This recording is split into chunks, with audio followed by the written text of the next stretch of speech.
I am warming up the bong. I gotta get I gotta get an electric. I gotta get an e-nail. So it's just always waiting for dab, you know. So it doesn't take like 2 minutes to heat it up. So it takes about 2 minutes to heat it up. It just seems like a waste of energy. Like you could do better with just an e-nail. I have to get one of those one of these days. So, my name's Mike, and this is my YouTube page, Mox News, and welcome to your Wake and Bake News at 7 p.m.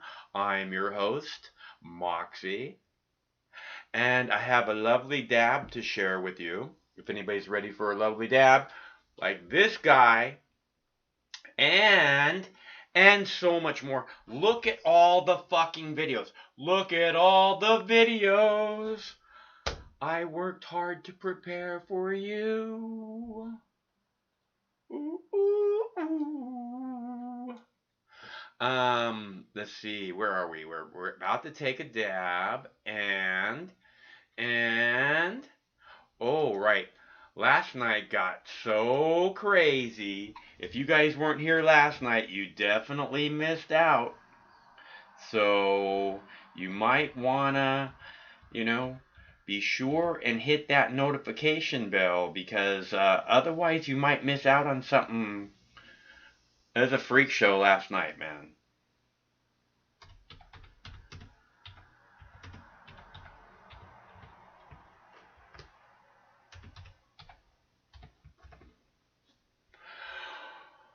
So, I'm ready if you're ready.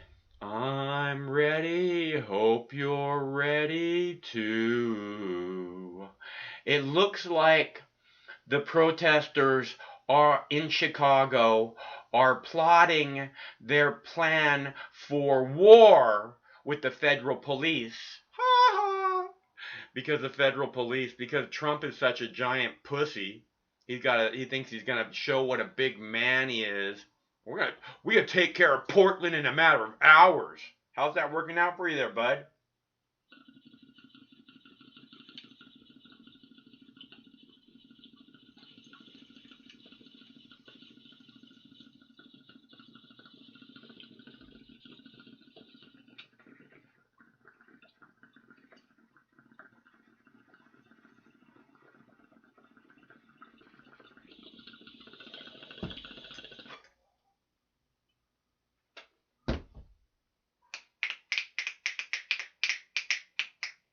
A lot of cops. A lot of cops in the street in Chicago. Sweet home, Chicago.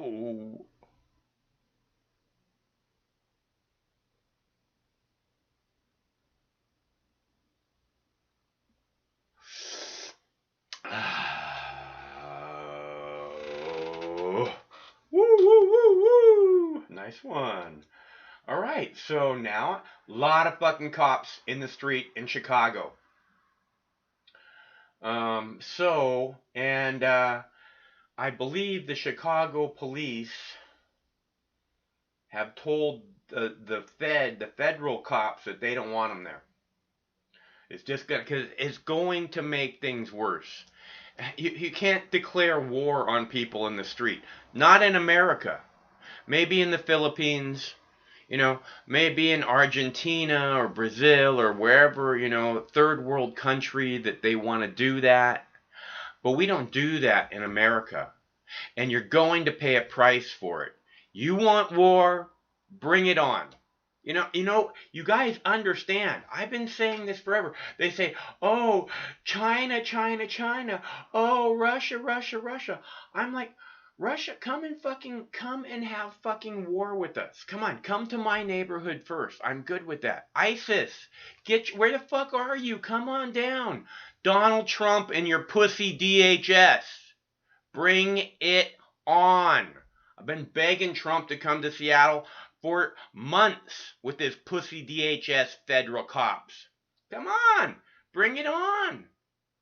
We'll see how that works out. We see how well it is working out for you in Portland, which is exactly what I knew would happen. which is why I've been begging you to come to Seattle. Please. We need a little excitement. We need somebody's ass to fucking hand back to them. Trumpy, whether it be you or your pussy DHS cops, they will have their asses handed to them just like the Portland protesters are doing now with the federal cops you sent there. And your lame ass, by the way. A lot of cops in the street in Chicago. That is a fucking lot of cops. I thought there was a lot of protesters in Portland, but man, that is a lot of fucking cops. Somebody looks a little bit nervous.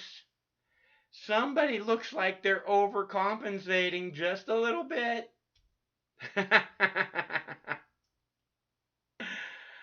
I'm scared. I'm so scared right now. But cops, you know how cops are. They live in constant fear of their own fucking shadows. I feared for my life. It's the first words out of their mouth pretty much every sentence, every paragraph. I feared for my life. Oh, wait, we're not talking about that right now? I feared for my life. Well, that's not what we're talking about? Okay, I just want to make sure you guys know I feared for my life. Because that's who cops are. And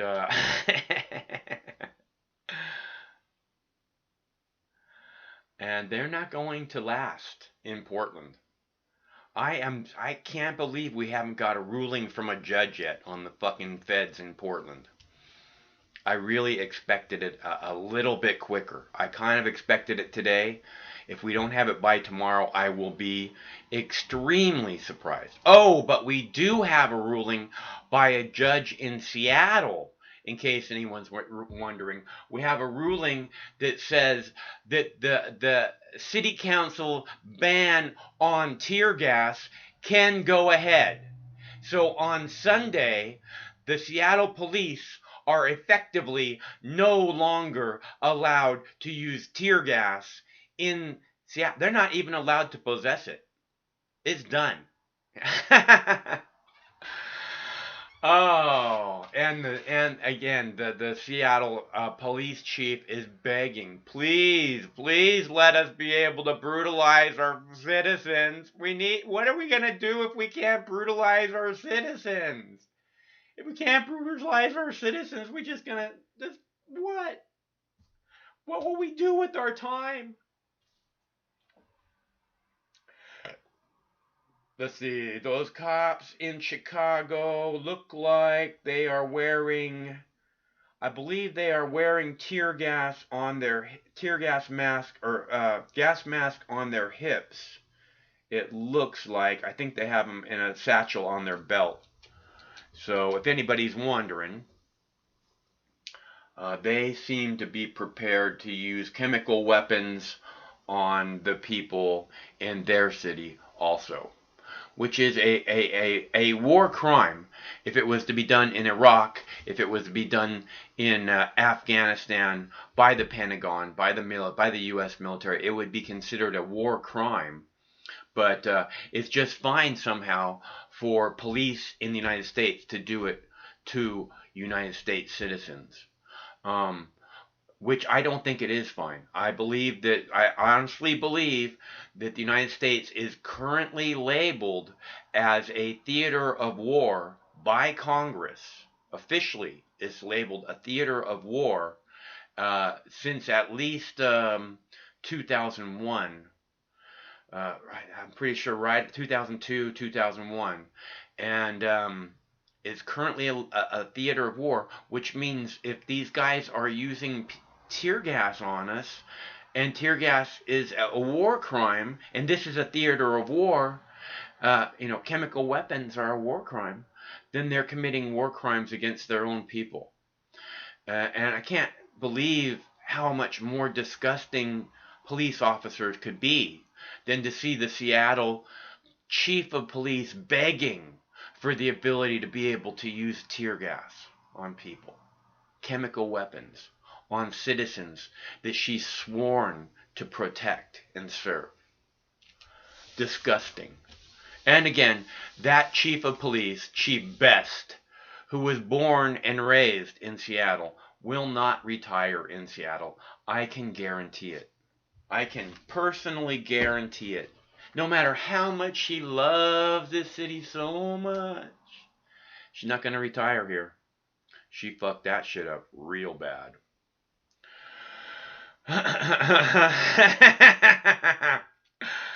Oh, we love our cops. Don't we love our cops? We love our cops so much. Oh, did I mention this is a call-in show? If anyone wants to call, the number is 805-669-6397. That's 805 Mox News. Feel free to call at any time. Operators are standing by. Let's see. Excuse me while I whip this out. I have a little something to do here. I'll be right with you. Let's see.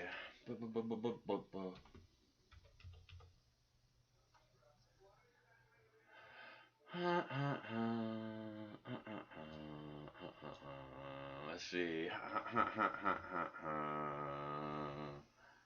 Dun dun dun dun dun dun dun dun. So, let's see. There are people threatening Mox News. Did you know that there's people threatening Mox News? They're acting as if somehow I am evil. I am an evildoer who must be stopped. Do you know that? Can you imagine? Someone fighting for freedom would make people feel so threatened that they have to try and paint me as an evildoer. It's so weird. It's so strange that someone who stands with the people, someone who loves the people in the streets, would be an enemy. Huh? What kind of weird bootlicker would be like that? I'm happy, hope you're happy too.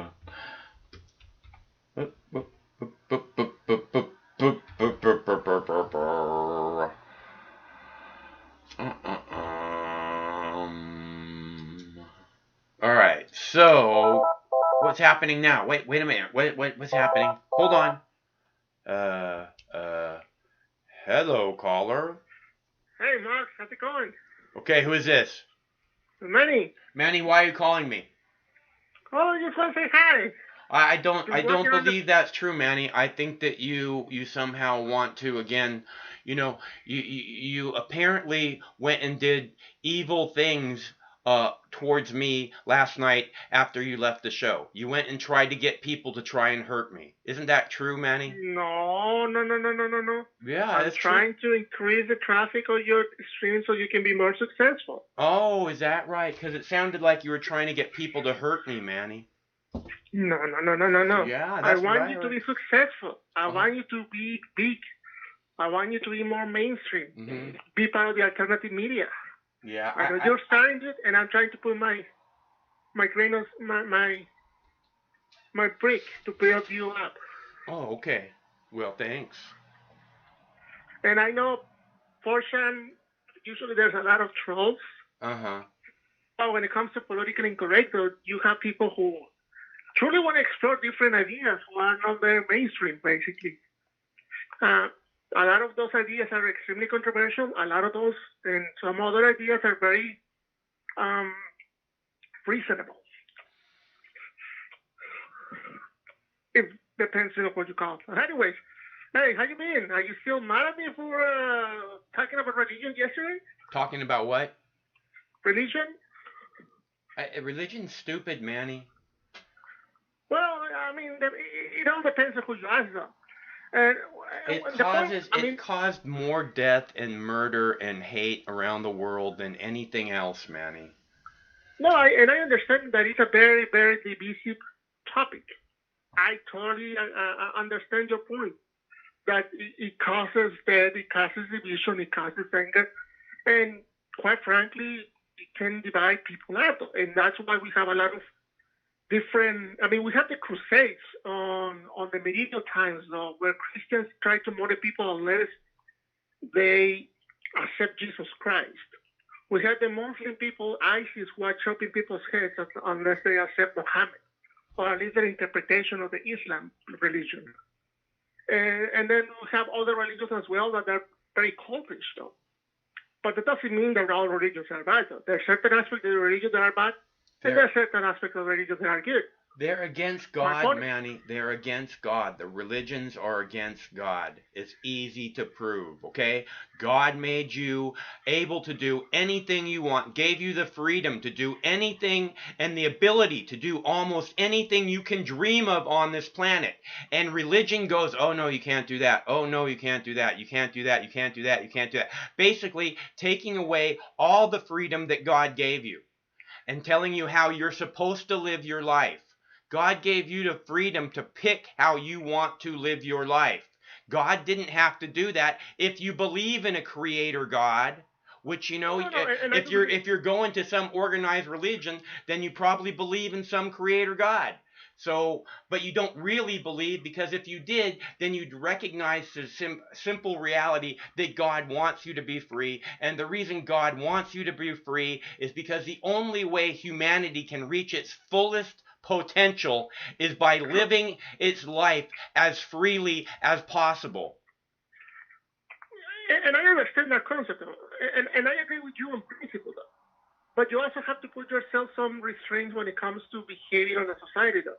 There are certain rules and certain things that you have to accept when it comes to that. And one of the very basic and fundamental rules is it's on the religion. That's how early societies start behaving. That's how societies start socializing, though, because they follow certain guidelines and certain social rules set up by religion. Remember, religion was a huge deal. It was literally like the government back in the days, back in the medieval times. Now it's not, because we have a separation of church and state. Which again shows how evil it really is. It's evil origins. Well, again, that's debatable, though. But what I'm trying to say, Mark, is yes, there are evil aspects of religion, and there's always going to be evil aspects on everything. But you also have to admit that with a religion, a lot of people will die because they don't have a guidance. They don't have something to grab on. I mean, it has been proven that sometimes religion brings the good side of people, though. Believing in God and believing in a religion brings the kindness and the good of people. Even though sometimes they act very cultish or sometimes they act very weird, at least it's keeping those people in check, keeping these people in line, so they don't have to do evil things or things that are considered wrong to the society. Now, I know that sounds against your good people don't view. need good people don't need someone telling them not to do evil things, Manny. And I see people as basically good. Of course.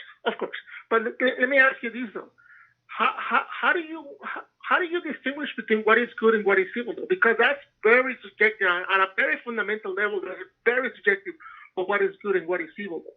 So what is good and what is evil is basically not what is really, acceptable by not society, really, what is not acceptable. Not really. People who so killing people is good. No, killing people is not good. Exactly. And religion says that killing people is bad. You know what? That's not true, Manny. God told fucking Abraham to go and kill him a son. Go kill me a son. Okay? It's not true. There's all kinds of fucking killing in the Bible. Okay? And you know that they did it to make sure that they're loyal to Jesus, to God. Yeah, because God is so fucking insecure. He needs to make sure this person's loyal to him. Otherwise, he's just gonna fucking lose it, man. Give me a break, dude. But again, what I'm trying to say, Max, is that for some people, religion is good. It gives you the guidelines and it gives you like a pathway or like a guide to how to become a better person, per se. And I understand that you disagree, though. But for some people, religion is everything. And once you cross the line of attacking religion, all hands are off for those people. And it goes back to the original point that I was trying to do yesterday. A lot of Antifa people or a lot of the protesters were vandalizing religious figures.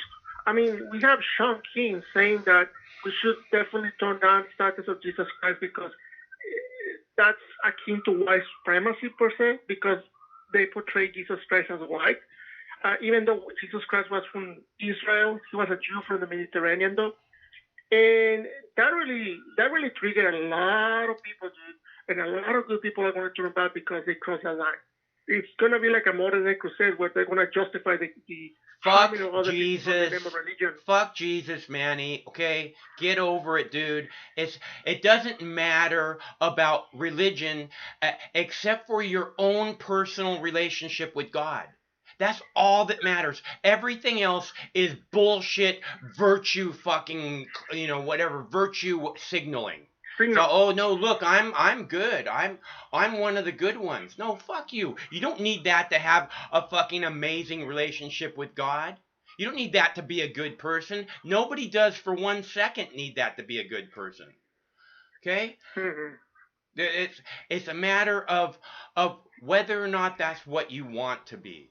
Okay? If you want to be, and some promise of heaven to get you to be a good person is also incredibly insultive to fucking God. Why would he want people that he has to bribe to get to fucking stand next to him? You don't want to have to bribe somebody to get him to stand next to you. Fuck that. I do what I do because I know it's the fucking right thing to do. Okay? And what is the right thing to do, though? Let me ask you another fundamental Every question. moment it's a different thing, Manny. That's a stupid question. Let me ask you a very fundamental question. What do you define the right thing to do? Because as far as I understand, though, philosophically speaking, the right thing to do is something that you do based on your morals and your ethics. So there's a difference between what is the right thing to do and what is the appropriate thing to do. The appropriate thing to do is you put a lot of factors together and you make a decision that it's for the good of you or the good of everyone, without any bias or anything that might influence your decision. The right thing to do, that's your own bias decision. That is your own morals, that's your own moral compass, that's your own ethics, that's your own feelings. That is a factor to make, quote unquote, the right decision, though. Look at that station wagon, you guys see that station wagon? That station wagon is fucking sick, dude. I wish we could get a better shot of that. Look at that baby. Oh my gosh. What? Oh, sorry about that. So let me ask you another very fundamental question, though, and this is more like a philosophical question for you. Define what is the right thing to do, though. Because according to me, the right thing to do is what I personally think is correct. What I personally think is the best for me or for everyone else, which that includes my own bias, which that includes my own beliefs, my own moral compass, etc. Compared to what is appropriate, though. The appropriate thing to do is you think a lot of factors together in a very unbiased manner and make an appropriate decision. Look at that. Dang. That's fucking sick, dude. Oh, man. That is what you call a chopped ride right there. What now? What happened? Sorry, I'm on the phone. What happened? I have no idea, dude. What happened? All right, but anyways, yeah, Max, that's what I'm trying to say, that not all religions are bad. Yes, there's certain bad aspects, or there's certain aspects of religion that sometimes you want to really, kick them in the ass for doing that, and some others are very good, though. And it really helps a lot of people become a better person, though. I don't think that's true, really, Manny. Well, but I do think that it helps people. I don't know that it helps them be a better person. I think that it helps them because they need something more than this world, than this slimy fucking Western civilization. They need something that matters, that on a deeper level than fucking money. Okay, and it's really hard to find on this planet because all the programming says nothing matters more than money. And then some people say, oh, well, there's religion, God matters more than money, and you go, hey, maybe that's true, and you get all fucking hypnotized trying to find this thing when everything's right in front of you. Okay, it's all right in front of you. You don't need to go to some house and pray to some fucking false idol. You need to fucking just open your eyes and look at what's in front of you and And, see the amazing wonder in that. Because and you know what? I agree in there's principle. wonder all around you, and there's wonder all around everyone. It's just a matter of where they want to look at it with a shitty attitude or with eyes wide open. Well, first of all, Max, I agree in principle with what you said, on principle. But you also have to understand, Max, that those figures, those symbols, really mean a lot for people, though. I Because don't those care. symbols, like, literally people will die. So does a fucking swastika, dude. Swastika means a fucking lot to people. I mean, a lot of fucking the Confederate flag means a whole lot to a whole lot of fucking people. A whole lot of Yeah. different things to a whole lot of different people. Okay, So do the so Virgin Mary, so do Jesus Christ, so do Buddha, so you do know, Muhammad, even though Muhammad doesn't have an image.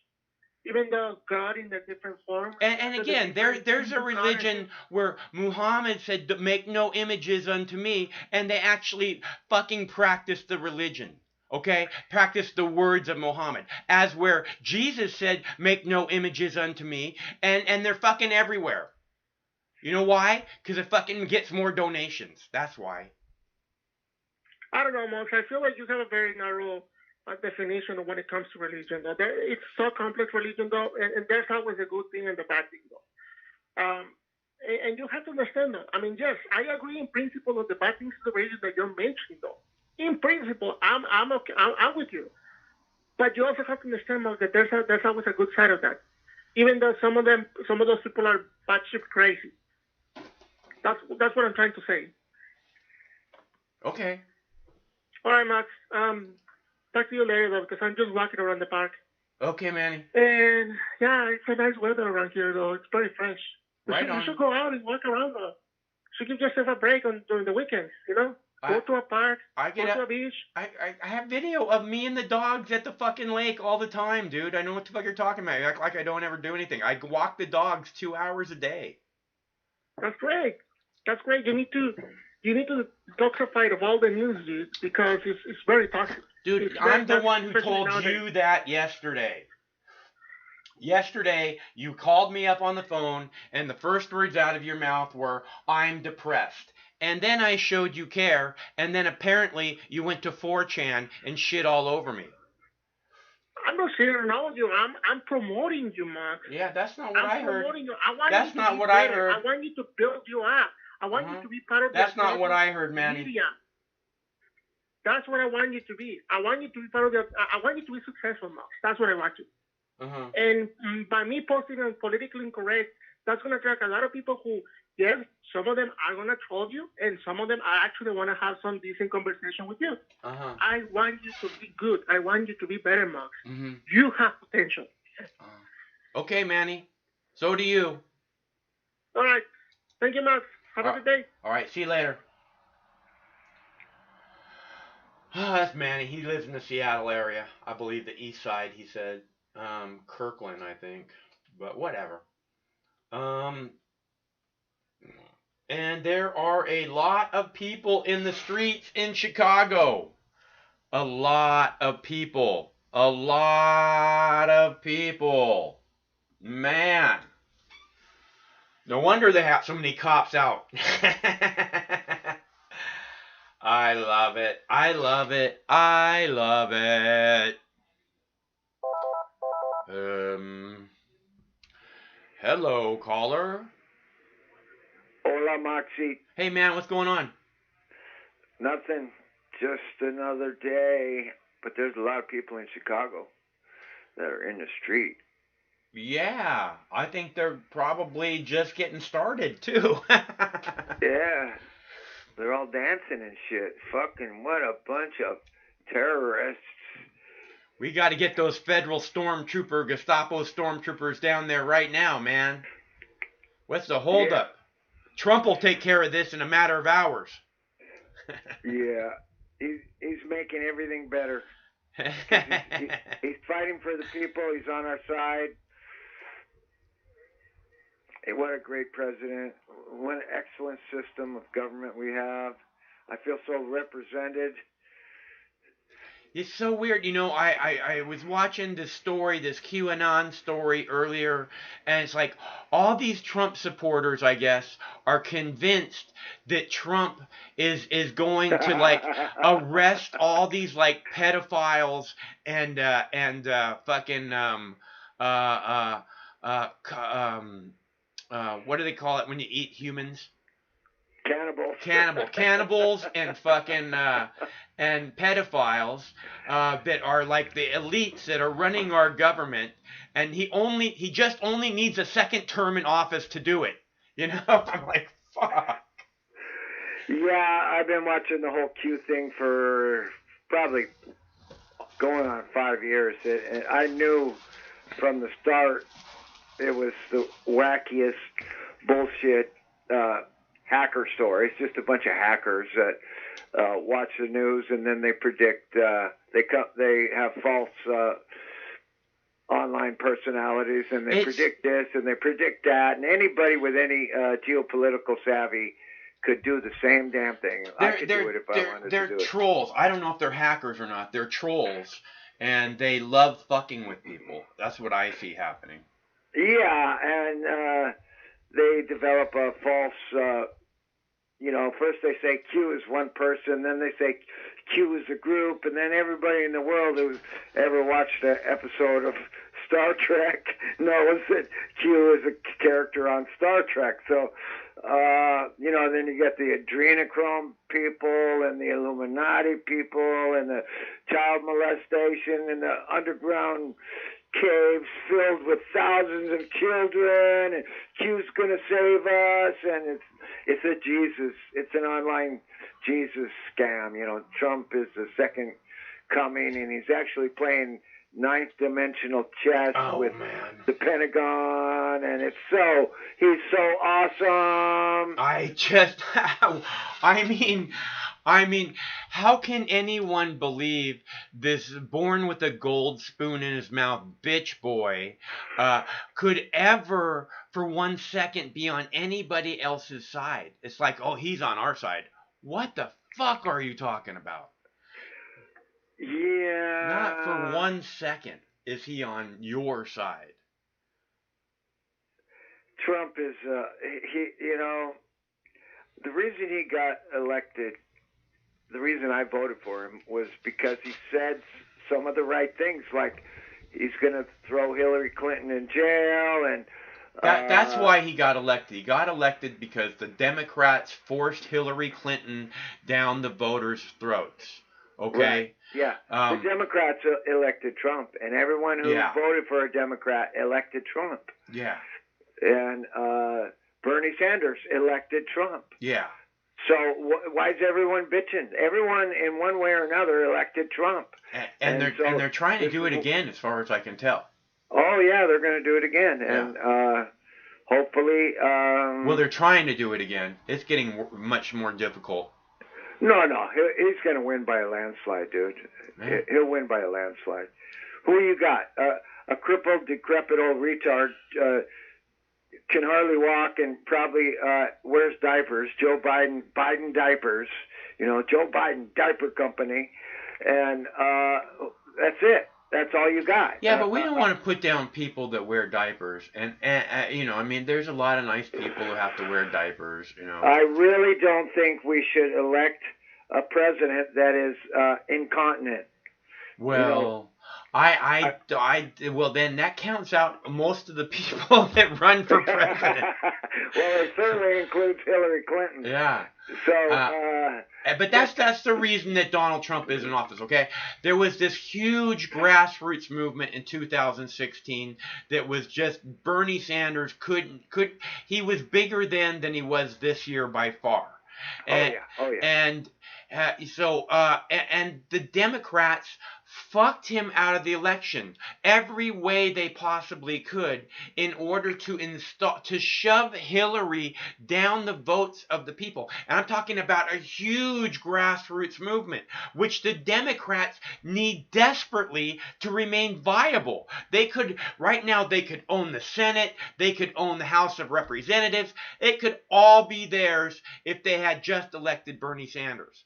But no, they turned off every single fucking voter they possibly could have. And that's the reason Donald Trump is in office. Yeah, and let's not forget about Seth Rich, who was murdered by agents of the deep state, which might as well be the DNC. You got the black chick. I try to make sure people don't forget about that. In fact, if you go to the front page of this Mox News YouTube page, what you will find on the very front page is a playlist that's titled "The Murder of Seth Rich." Cool. How many videos you got on that? I think there's about 6. Oh, cool. Yeah. Well, the whole DNC debacle where all of the Bernie supporters tried to stand up and protest and boycott what was going on. And then they turned on the speakers. They turned white noise on the speakers so that it drowned out the protests. And I think a whole bunch of them walked out of the 2016 Democratic Convention. And then the whole trial went on. It was somebody sued the DNC, and the ultimate litigation ended up with the judge saying, well, the DNC is a corporation and they can do whatever the fuck they want, and they are not beholden to the members. Period. That was the court decision. So anyone since 2016 who's thought that the Democratic National Convention that was anything other than a corporate event, you're wrong. You're wrong. Every day I get an email from Joe Biden. I get an email from the DNC, and I don't open those up. I just delete them, and it's like it's just robot. Hi, this is a personal message from Joe Biden. Boop, I delete it. It's like, what the fuck? I mean, there is no representation anymore, and in essence, that's what all these protests are about. On the surface, they're about police violence, but really, the police violence is the first membrane of no representation in the United States of America. What does it take? We've had multiple people setting themselves on fire on the White House lawn over the years. Multiple people self-immolating on the White House lawn. If that's not a powerful statement of the loss of any hope and belief in the American system, what's it going to take? 22 dead veterans every fucking day. I mean, the whole system is fucked up. Jesus ain't coming back to save us. We got to do it. So it's not the police saving the United States of America.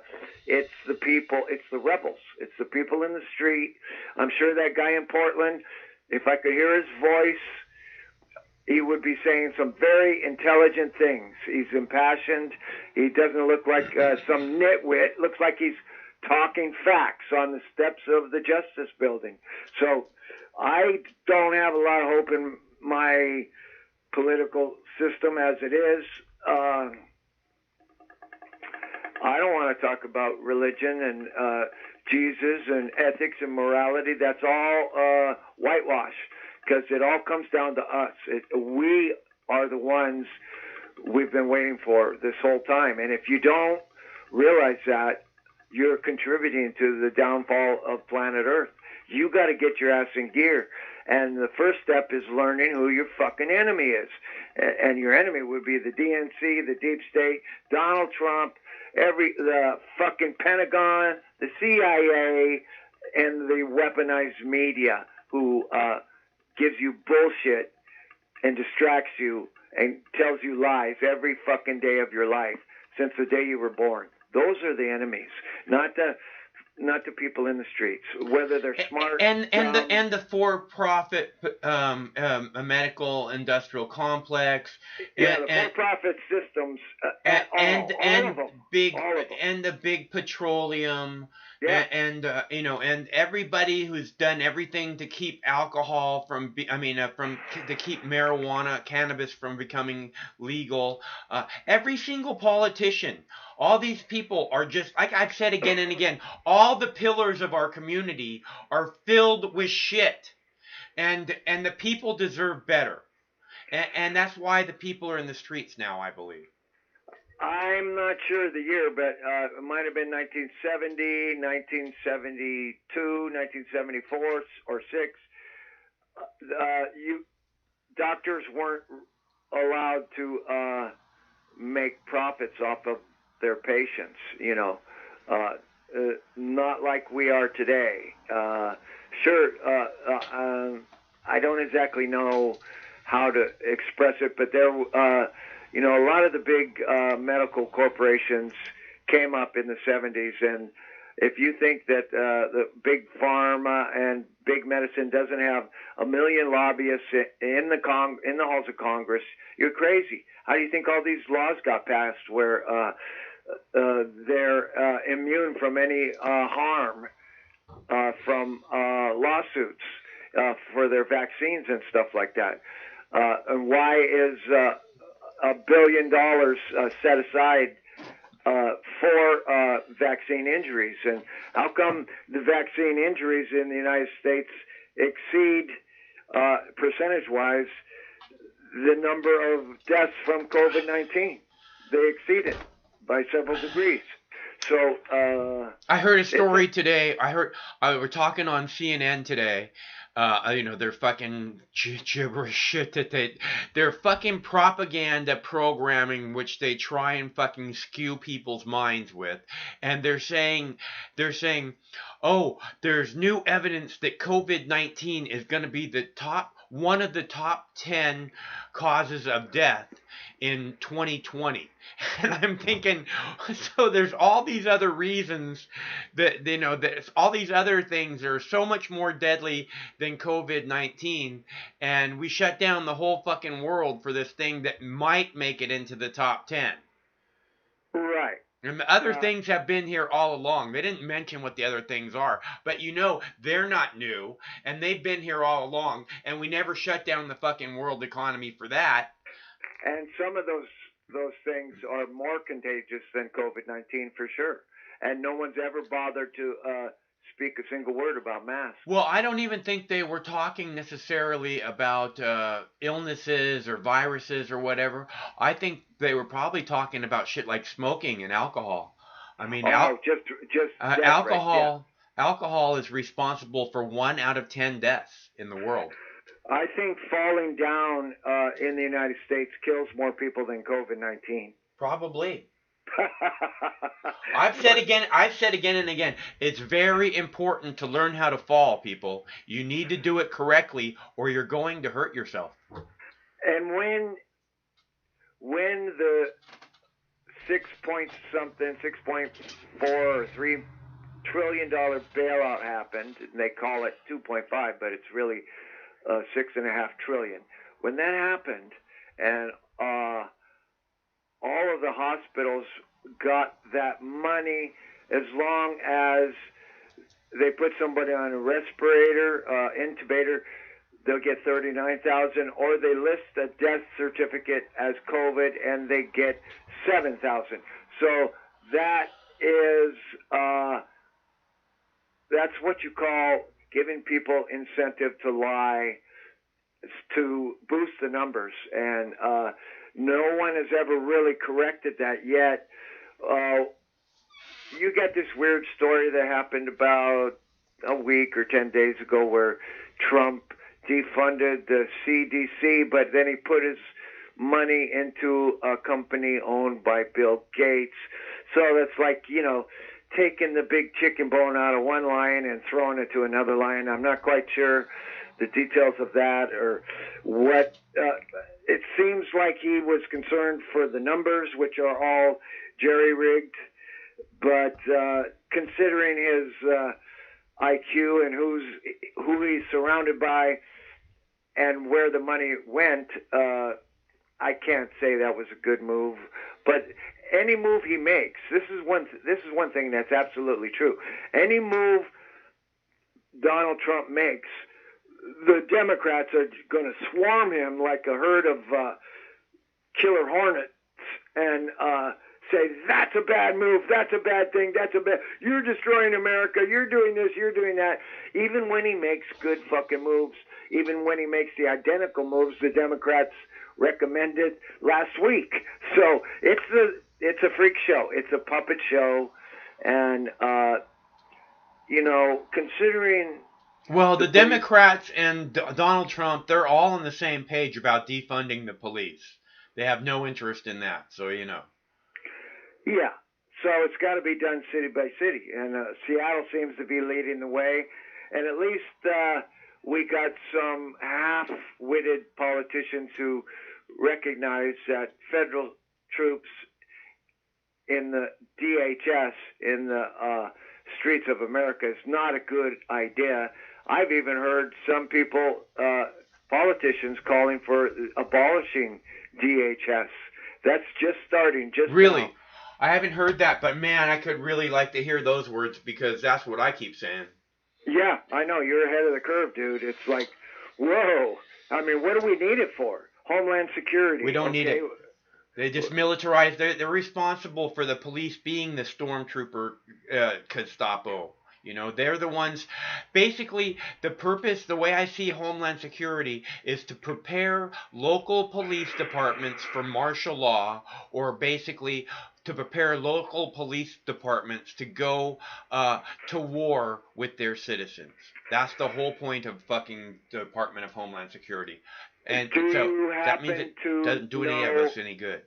Do you happen to know what the status of the court case, Portland versus the federal government, is? No, I said earlier before we got on the phone that I was saying I'm surprised we haven't heard anything yet. A judge in Washington late last night ruled that the ban on Seattle police using tear gas can move forward, which means it goes into effect on Sunday. Seattle police will no longer be allowed to use or possess tear gas. Right. And I believe other weapons too. A lot of times on local issues, you can move things along through the courts really quickly because you've got the DA and the mayor behind it. Well, when it comes to the federal government, they will drag their feet. You say, okay, we'll have a court hearing 3 months from now, and it's like, dude, we got federal troops in the streets right now. We don't want a hearing 3 months from now. Yeah.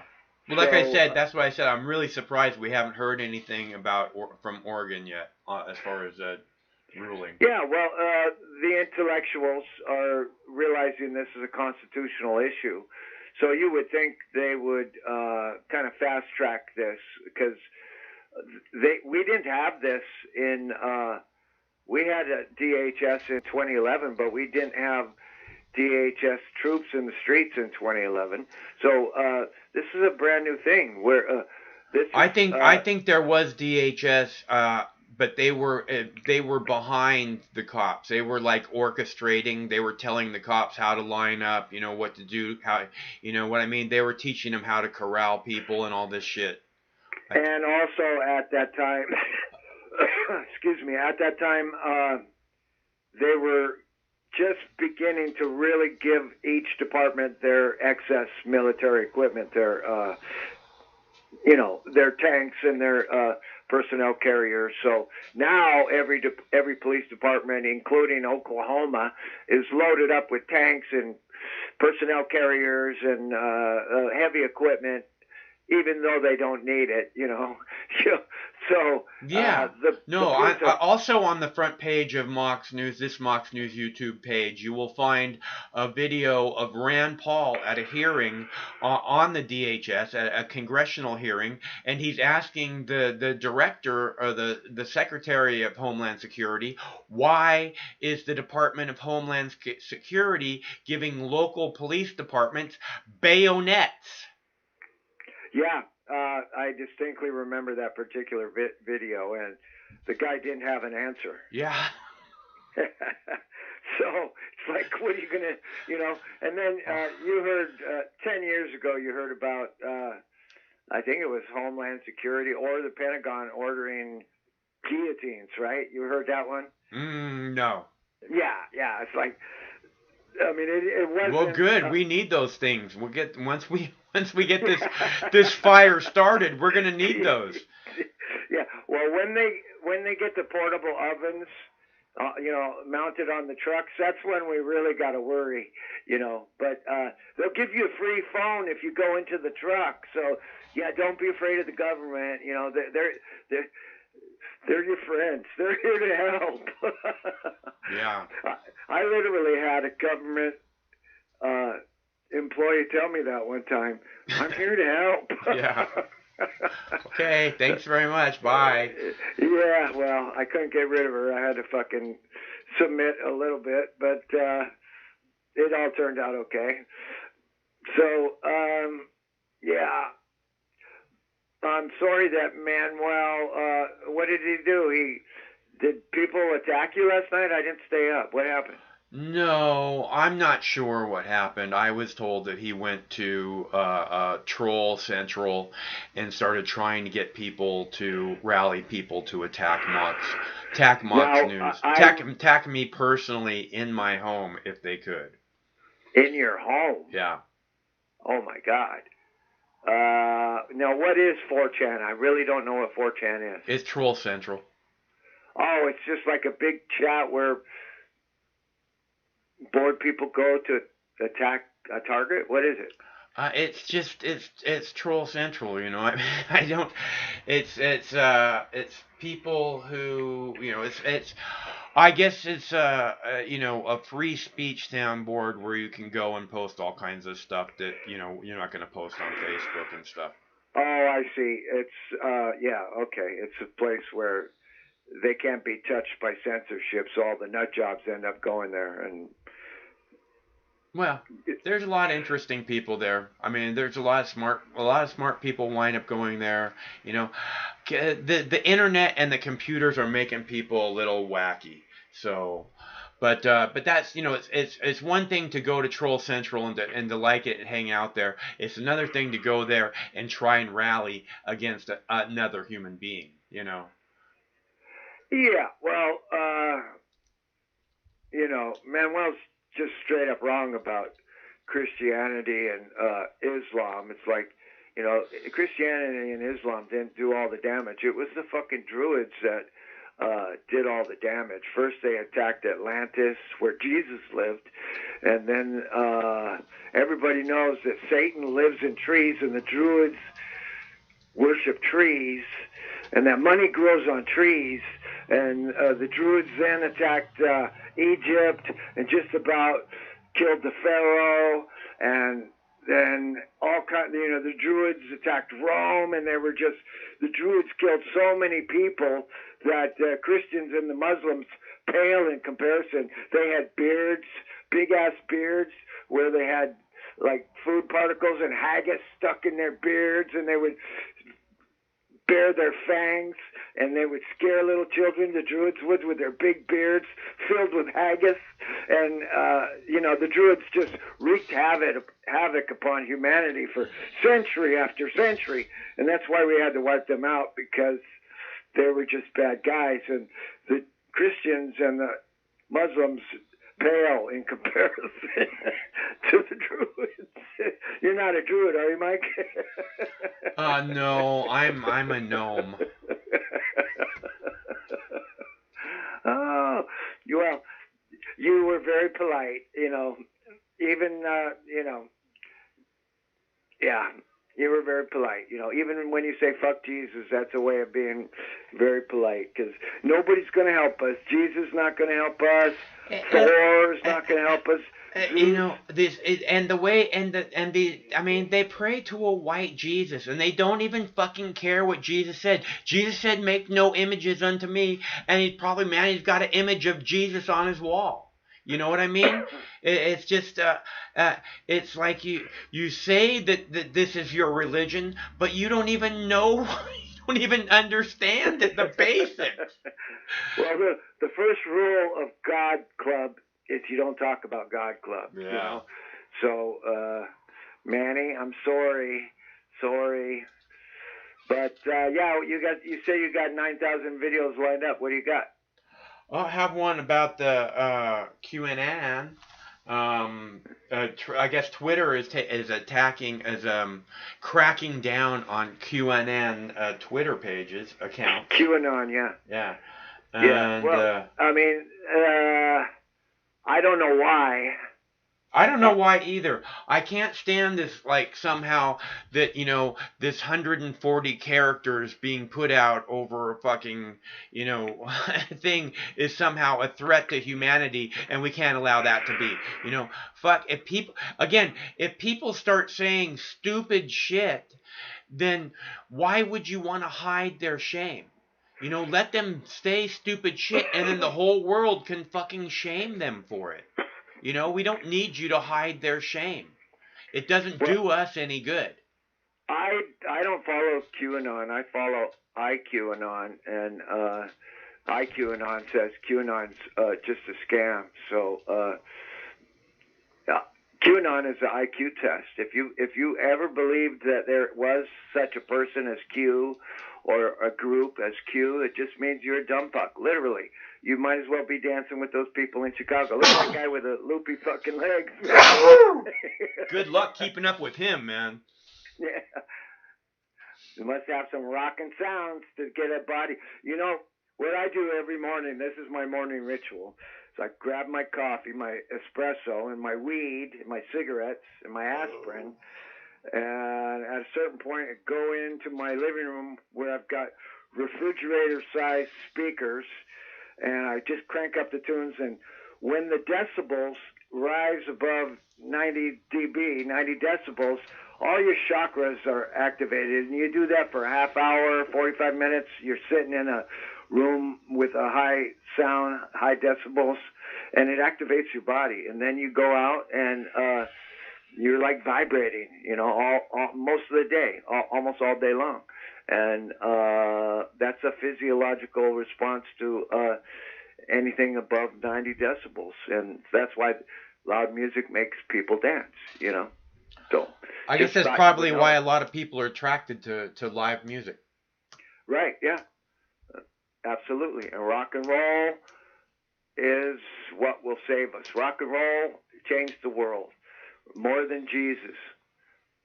So thank God for all the beautiful artists that are trying to tell the truth in their songs, and you know, whether it's satire or revolution songs, or you know, John Lennon, Imagine, or Working Class Hero, or all the people that play all these excellent songs that are coming from the fifth dimension, coming from outer space into the earthly realm through the power of frequency and vibration. And that's what it's all about, man. It's all frequency. We're beings of frequency. So I'm not going to bore you anymore, dude, but you stayed up. What happened late night in Portland? Did they... It wasn't that late. I mean, did you see him tear gas the mayor? No, I was long gone by then. But, the mayor came down and was hanging out with the protesters and walking around talking to people, and the Gestapo stormtroopers tear gassed the crowd, and I guess started shooting him with rubber bullets. And wow. So the mayor got tear gassed. Wow. And did he put out a statement? Yeah, he said that there was absolutely no reason for them to respond to the people in that way. Wow. That's almost a first of a kind. Can you remember any other time when that has happened? I can't remember any other time a mayor went to join protesters and was tear gas ever. I can't think of one instance. I kept pointing that out last night. Was it, I was so glad to see him in the crowd with the people, because the people fucking marched down the street in Seattle to the mayor's house, which is supposed to be a big federal secret, and they march and they fucking sit outside her house and they bang their drums and they speak on their megaphones, and she just acts like, she has no idea that's going on, when all she has to do is come to her front gate and say, hey, who wants pizza? I'm ordering Domino's, and start talking to people, and you know what I mean? She wouldn't be the evil fucking witch that everyone sees her as. Well, look at the difference in property values in Seattle and Portland. Property values in Seattle are very high. There's a very good wealthy class in Seattle, and Portland is mainly middle class or lower class people. So that mayor in Portland is way more in touch with his constituency than Miss Princess Poopy Pants up in Seattle, and who locked herself in. That is likely the truth. I mean, she is definitely a Princess Poopy Pants. There's no doubt about that. Well, I'm sorry I missed that, but if you got a video of the Portland mayor making a statement, that would be great. But I don't know. All right, yeah, I have that. Yeah, show it to me, brother. Okay, I will. Okay, take care, Mike. All right, see you later. Okay, bye.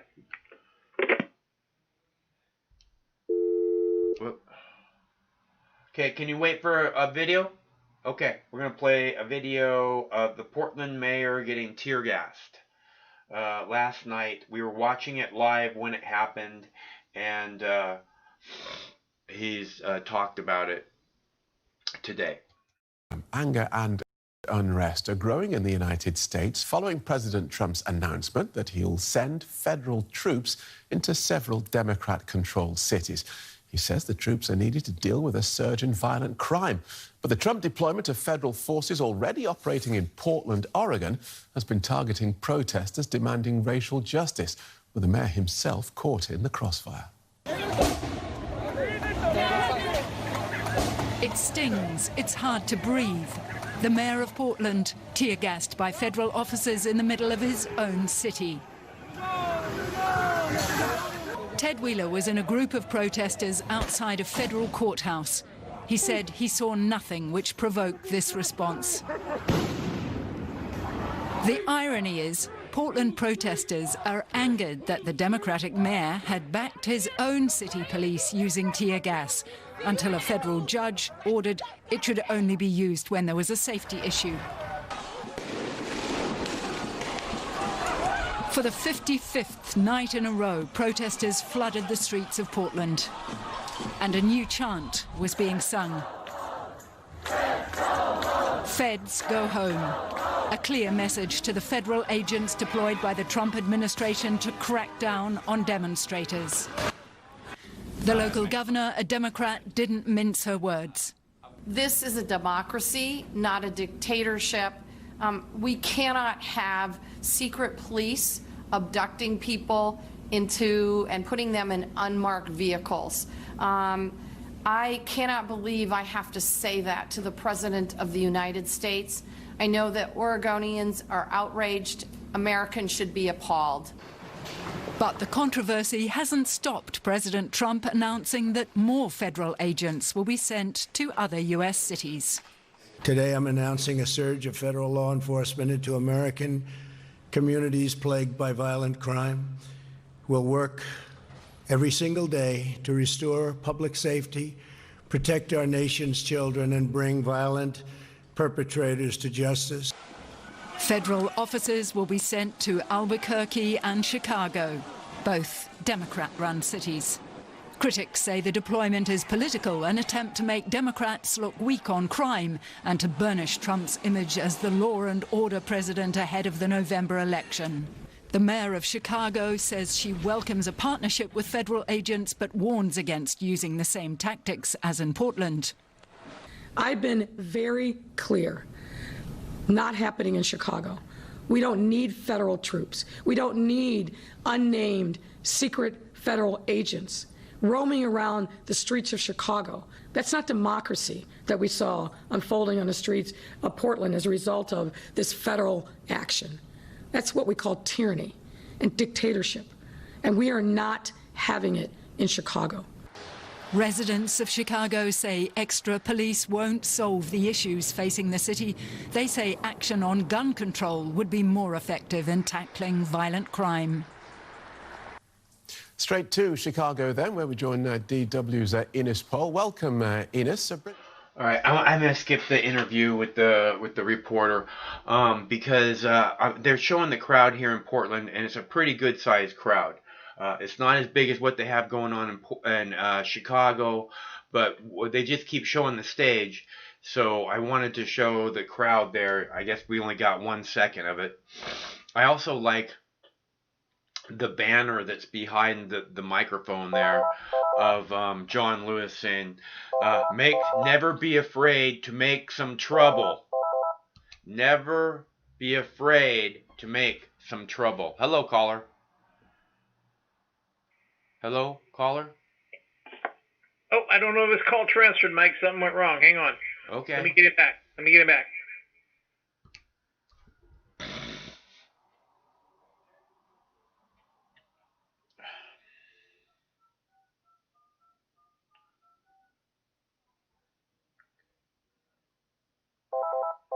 Let's see. Try again.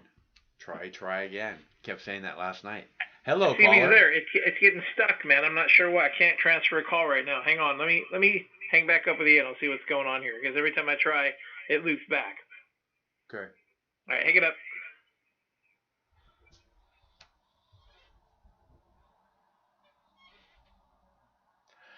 Haven't had that happen before. But yeah, I like that banner back behind him, John Lewis, saying, never ever be afraid to make some trouble. Freaking awesome, right? Never ever be afraid to make some trouble. Very good advice, in my opinion. I love it. If you have to, don't be afraid to do it. If you have to. If you have to, it has to be done. And somebody's got to do it. Might as well be someone brave enough to do it. Like you.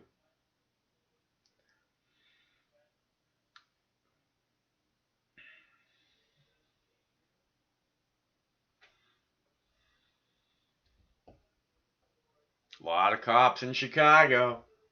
They're looking a little bit tense. They got their shields out. It's like a gladiators or something, man. What the hell is going on? Why are they so tense? Are people throwing stuff or something? Or are they just standing there like, oh yeah, we got get the shield up. Get the shield up. Get it up. Get it up. Hello, caller. It's not working, man. I'm going to come upstairs and I'm going to get Wasik on by calling him out from your side. Okay. All right. It's not working. Craig will figure it out. He's a networking genius after all. Yeah, it looks like there's quite a few people there in the street in Portland, which is something I love seeing. All the beautiful people. Again, I talk about the hot asphalt street and how nobody wants to be out standing on the asphalt street. And you see how the people on the asphalt street are very sparse. They're more back on the sidewalk under the trees and stuff.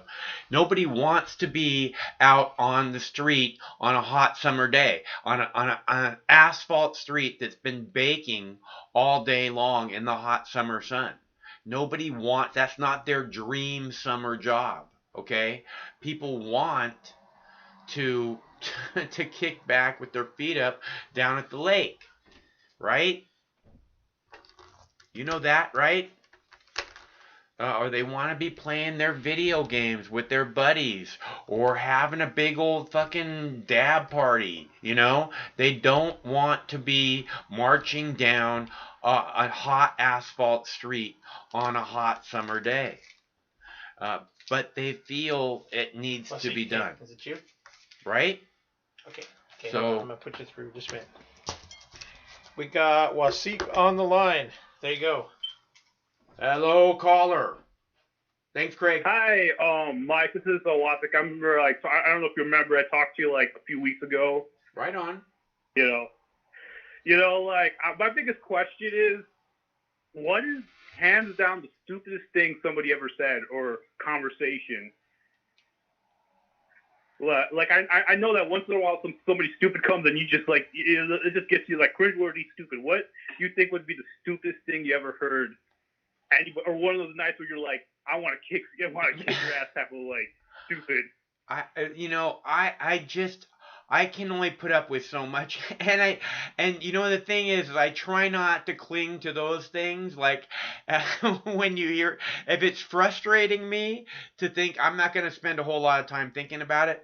So I don't really know what it's a very good question, and I probably need a little bit of time to think about it. If I come up with an answer, a good answer during the show, I will let you know for sure.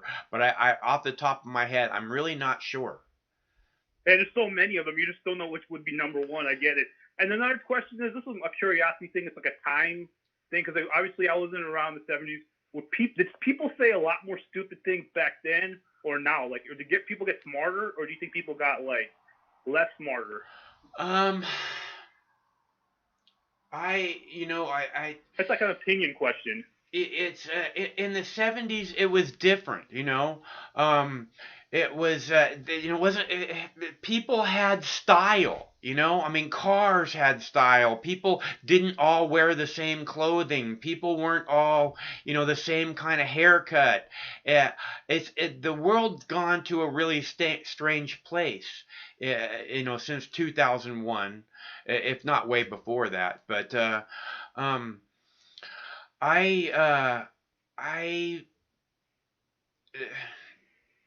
the 70s, because it seems like they were smarter back then, because let's say you watch I think they were freer. I think maybe that's what you're perceiving, is that there was more freedom. Like, they would make movies about, 50-year-old guys chasing 15-year-old girls and stuff, because it was like a summer fling, or a 42-year-old woman having an affair with a 16-year-old boy. They never do that shit anymore, but it's not just that. I mean, it's just a whole lot of things. Everything's become less and less free, to where everybody's so critical and so virtue signaling. Oh, we can't have this. Oh, that's horrible. We can't have people talking like that. It's like political correct. Yeah. Absolutely. It's taken away a lot of freedom and a lot of self-expression, and I mean, like the movies now, it's like there's no original movies almost, you know what I mean? It's just like this formalized shit, or just remaking of some other shit that somebody did fucking 20 or 30 years ago.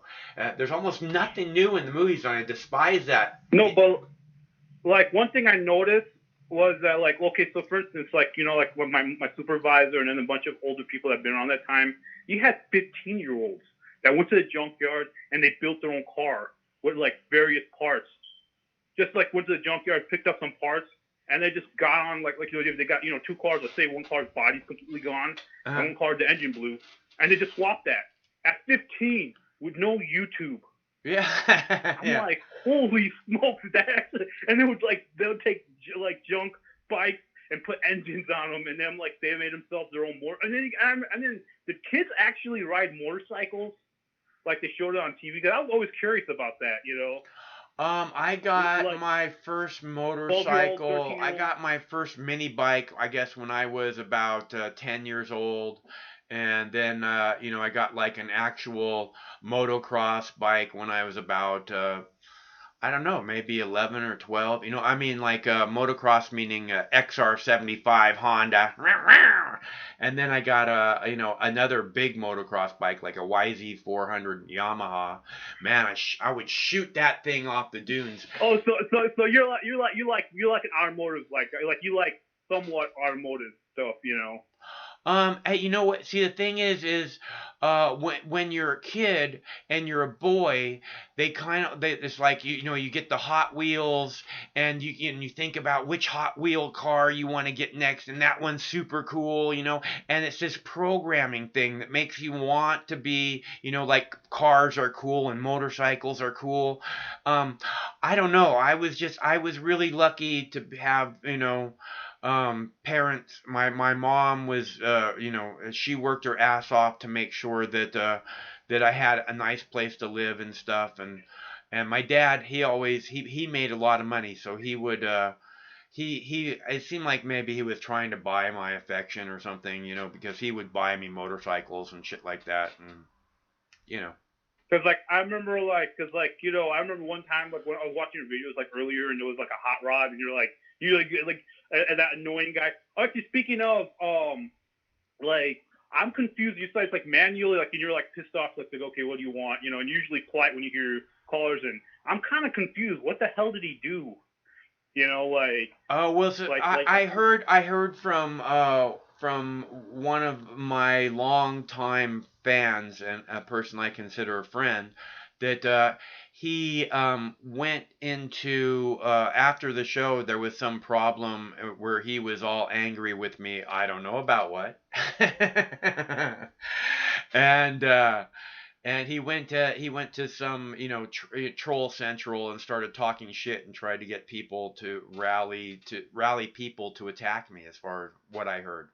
I mean, that's just like pathetic. Okay, like I have people that that I disagree politically with, and they were just like stubborn like a wall, and it got to the point where like we were friends before this.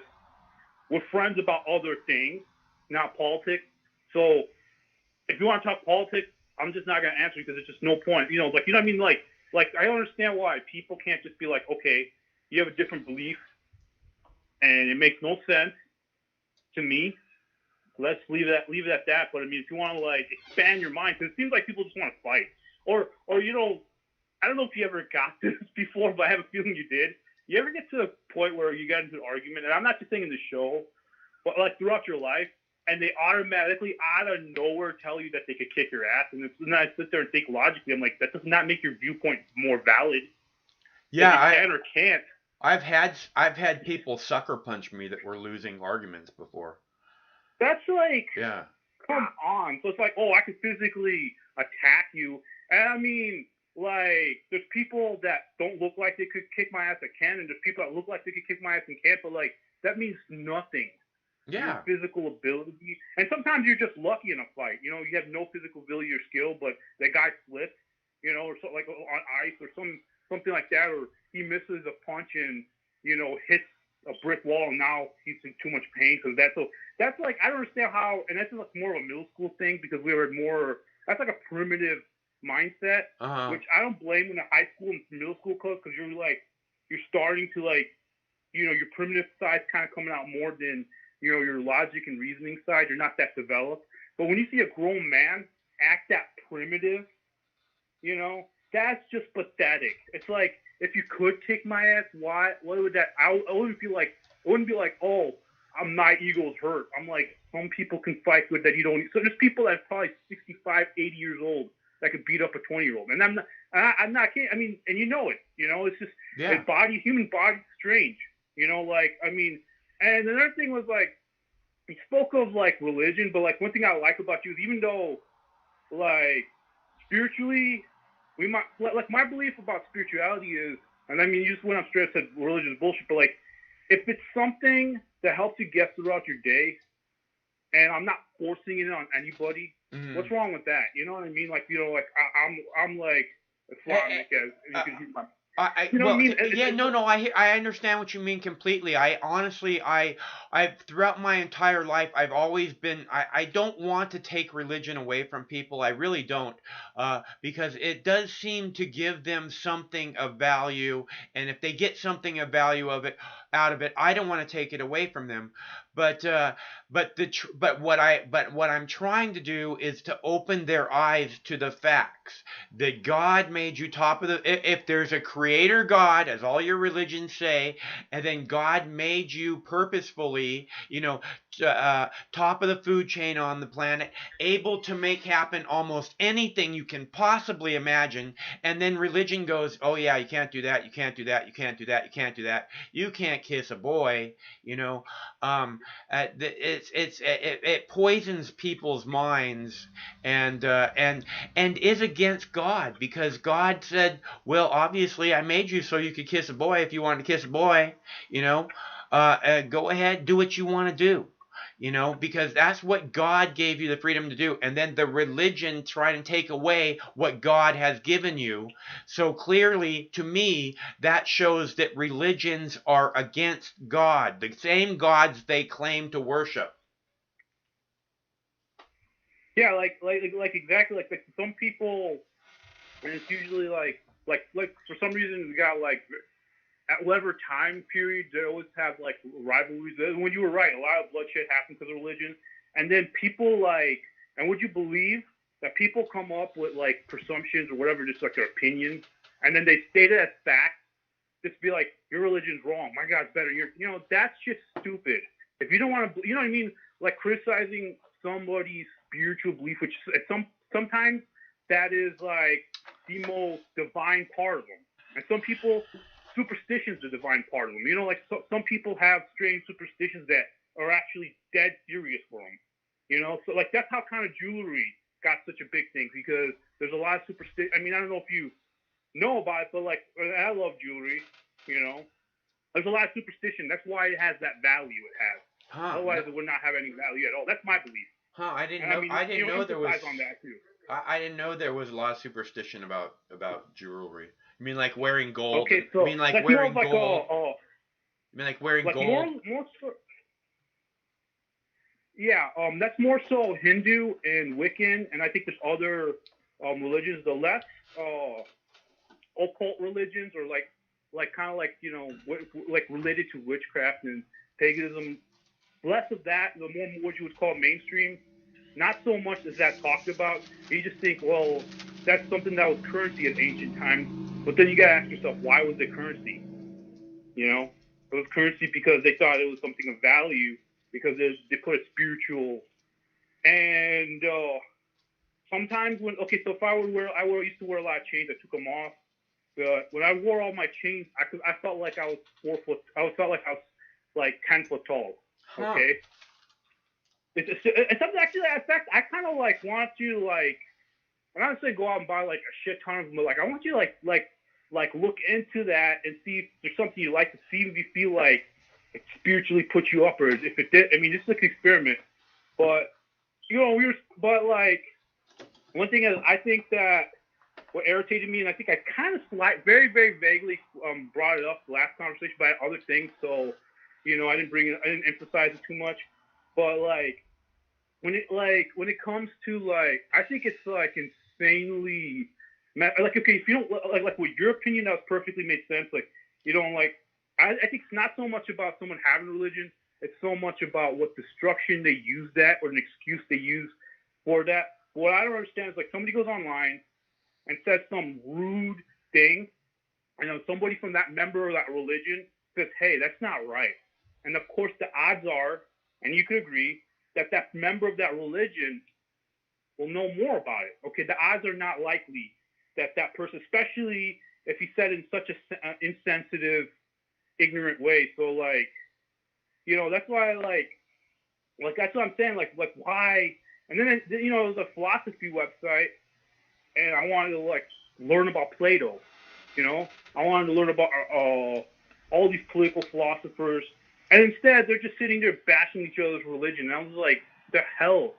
So, I mean, it's just like, that like irritated the hell out of me. So I just deleted it. I'm like saying, wherever I go on the internet, they just bring up like dumbass shit that doesn't even relate. Let them talk about motorcycles. Now they're talking about religion out of nowhere. So like, that's one thing I'm like saying is that like you know, and I mean that's another thing like Manny did. Like I think like out of nowhere he just starts talking about religion, and it's like out of nowhere. It didn't even like kind of nothing you said built for him to like bring up religion. You know, like okay, so like for instance, if I was talking about cars, which you might think that's random, but like you brought up that there was a cool car. So and not only that, I could barely understand what he was saying. You know, like, but like all I heard was like something about like you keep on talking about like something about religion and it's like okay, you know, like you have your spiritual beliefs, okay, you can express them if somebody asks and wants to learn, but if nobody wants to conform to your spiritual belief, you have as no right to like pressure them to have that belief. You know, like according to me, this is like something that helped me get through hard times. Like and this is the faith. I mean, any type of like, and I guess that could apply to any type of religion. That's why people are sensitive about it. But like, I think that why can't, and everybody's like saying don't talk about politics and religion. Why can't people first learn etiquette of how to talk about politics and religion, and then they could talk about politics and religion and realize that, hey, these are things that matter to people, especially religion. Okay, what their spirituality is, and you're going to criticize it, and you're going to be so ruthless and ignorant about it. No. And then you got to ask yourself, why are you criticizing somebody else's religion? Okay, you don't want to join that religion. Don't join that religion. But I'm not criticizing someone else's. I'm criticizing all religions. I'm not saying you, but I'm criticizing all religions. You understand? So I mean, like what I learned was it's not so much that okay, somebody had religion. You're just upset that the wrong use of their religion and it feels like it's controlling people instead of liberating people. Right? So is that right? Or yeah. Kind of, okay, that's pretty much it. I honestly believe organized religion is against God.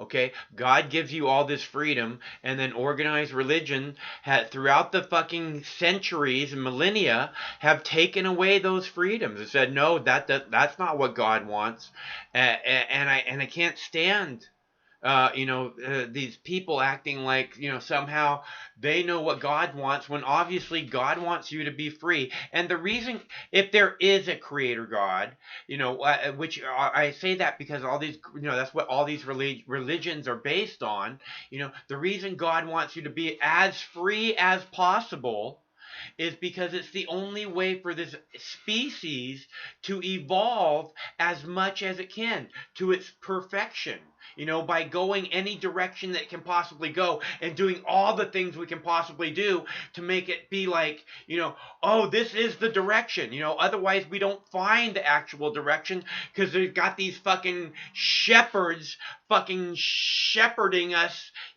this direction. And why the fuck should we believe them? So it's kind of like I seriously believe with all my being that religions are against God. So if you really want to love God and worship God, then you should probably find a different way than some kind of a house of worship.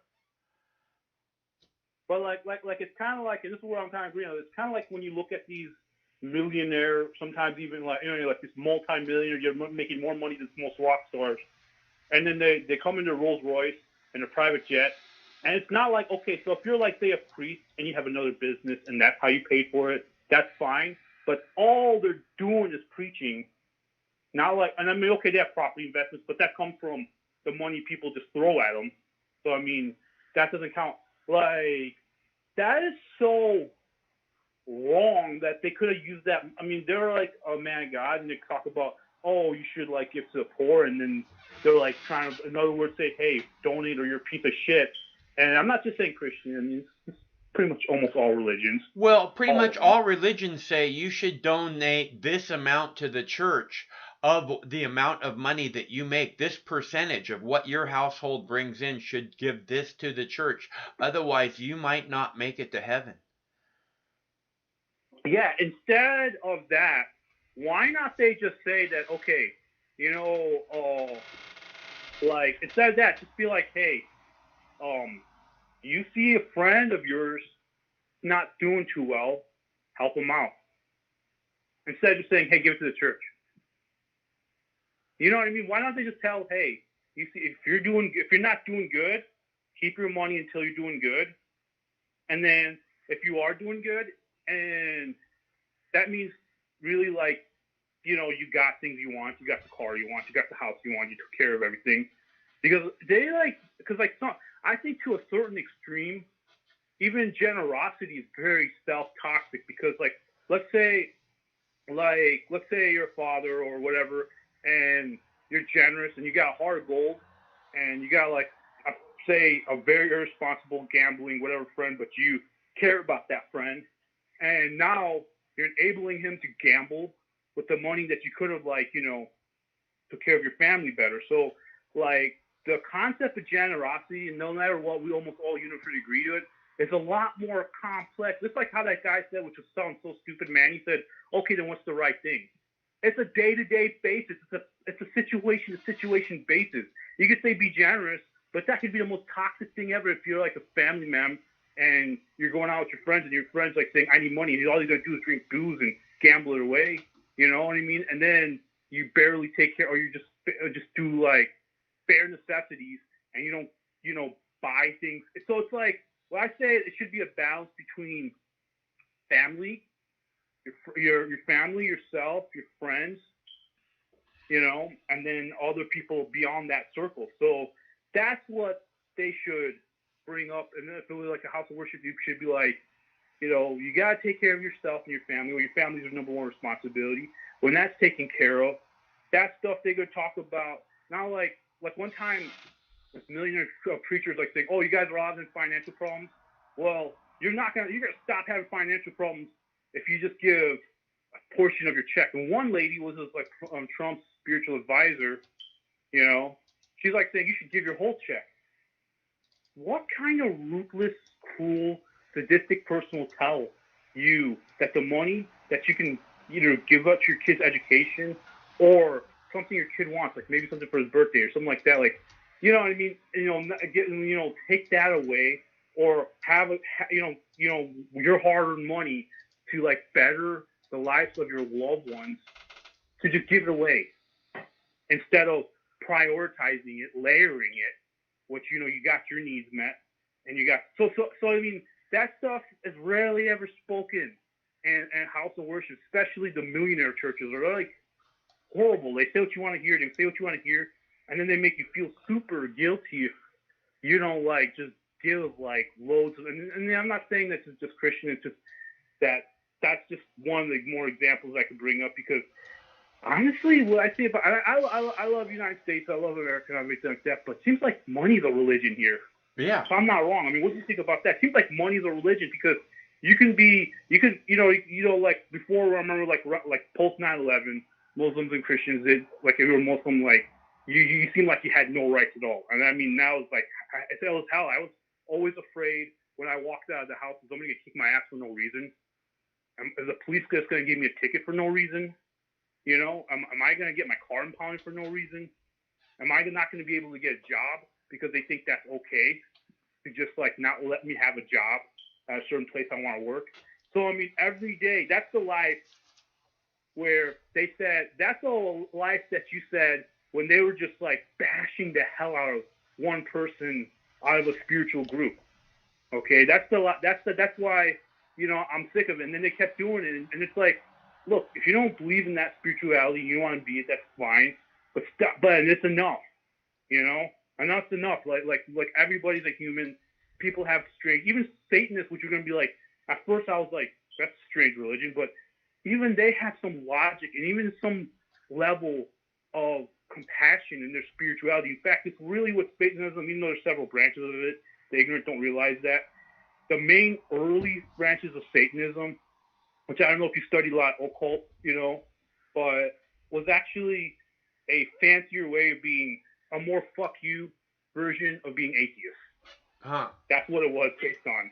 I don't know if you heard about it, but like, it's not even like they actually legitimately worship. Some branches do, but like the earlier, more common branch of Satanism was more of a like fuck you to religion, more of an atheism, a fancier way of being atheist than actually worshiping Satan. And a lot of their beliefs were so on free will and compassion and stuff that would blow your mind, that if you would just get out of your ignorant shell, I mean, not saying that you are, I mean, you probably never got across it, but I came across someone that was, and I was like confused. I'm like, so I'm confused because I was brainwashed to think, so does that mean that like you're just going to go out and kill people and hate people and do bad yourself and others, and because you're worshiping some deity that's an anti-deity, which is odd. One thing that I didn't bring up, most religions have a deity and they have an anti-deity. That's an odd thing, but most of them do. Not sure if all of them, but most of them do. But like you got an anti-deity to represent all the evil in the world, all the bad and hardship, and you're going to worship it. So then that means you worship pain, suffering, and injustice. And it turned out that had nothing to do with it. So, I mean, that's like another brainwashing thing.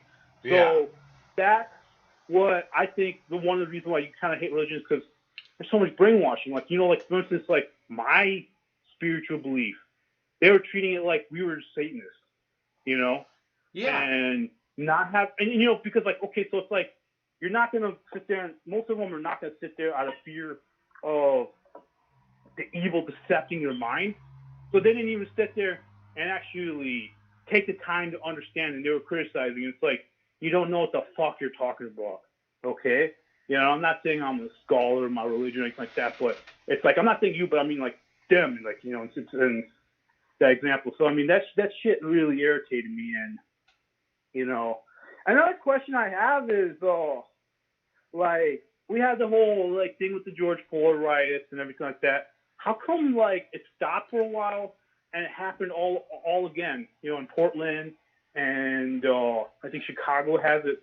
Like, how did this all happen, like, again with the riots? I thought, like... It didn't really stop. It didn't ever really stop. It's been going on every single night in Portland. And it's not the riots. There's not as people in the street protesting. Okay, and what happened was people peacefully protesting in the street doesn't make for good news, so the news stopped covering the story for months. But the people were still there in the streets. We've been covering it every day for months and months now, and this has been the same background every day. A new live one, Chicago, Portland, Boise, everywhere across the country and around the world. So, it's not, it really didn't stop at all. And then another thing is, like I wanted to bring up, and I don't know if I brought it up already or didn't, but like this whole corona thing, like, and it's like a universal thing,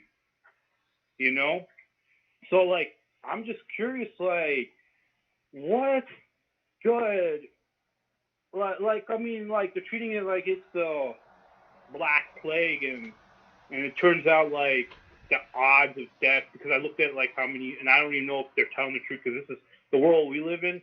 Doubt everything, before it's so logical that there's no other, what I mean? Like this, I don't know if that's pretty much probably how you think, but doubt everything until, you get the story right, until you do your due diligence, until everything kind of like comes together, and it's like, okay, now, we're at a conclusion that, okay, this makes sense. So, I don't know if like the site I'm selling is telling the truth. It's the wrong number. It's the right number.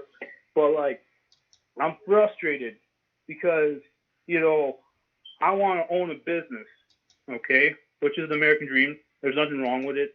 I don't want to like, be in the cage of somebody that doesn't even want me to give me a raise, but wants me to work harder every single day, and then, we're living in a time where, the basic jobs, even what would at one time probably been reasonably paying jobs, don't even give enough to like, for someone to like, rent their own apartment and have a car. They can't have a car payment, they have to either buy a really, really junky car, which indirectly it's like a car payment because you gotta like spend all this money to fix it up. So they can't even like have a car and a house. It's one or the other, or they gotta live with roommates, or they gotta like, have 2 jobs just to barely sit in their car and be at home. So I mean, this is like a really fucked up situation, as you can imagine, unless you come up with something very creative. And the fucked up thing about it is, even though the system is so fucked up, and people can't have like very basic things, just like having their own home. They gotta either live with their family, or extended families gotta live together, or their friends. Well, a lot of people around the world, live with their families for a long time. I mean, it's not that abnormal a thing. It's something new for it to be abnormal for you not to live with your family or someone else. It's actually something that's very common from, for the way people lived for a long, long time. And now it's people are becoming more and more separate and moving further and further away from each other. No, it's kind of like more so, I guess, in the Western way, like my culture, like you have 3-generation households, and that was not shameful. Like even if you were very successful enough to even buy the whole house, yeah, you just did an extension of the house. Yeah, that's what I'm saying. I'm saying. So like here, it's like you get to an age, let's say you're over 25. Which, you know what, there's another thing I kind of want to bring up, okay? Let's say we got a guy that did everything right, according to this economy. He had straight A's. He went to pharmacy school, okay? Okay, so he got in. Of course, he needed to get a student loan. The student loan is $120,000 after the 5 years he was in, or more, depending on how prestigious school is, for a $130,000 job, which is going to take him, so he's like, let's say he did everything right, so right off the bat, he went to school, okay, after the one summer, and then he went to school. By the time he's 22, he gets out. It's going to take him at least 2 years to find a residency program, if he's lucky. If everything goes well, let's say a year, okay? Then it's going to take him 3 years of residency, and by that time, interest accrues that $20,000 loan will be $150,000, okay? So then, finally, when he gets his residency clear and he goes through hell because, any apprenticeship is bullshit, because it's like your apprentice secretly doesn't want you to get ahead unless you're lucky and you find a guy that legitly took you under your wing, which is rare. But let's say he did that. It's, so by that, all this is over, he's like 28 years old, and he was making $40,000 for those 3 years. So it's like rent is like over $1,000. Okay, in most decent places. Okay, and if you want a decent car, yeah, it's gonna be like, yeah, no, dude, we get it. So yeah. I mean, and then they expect you to like move out before you're 25.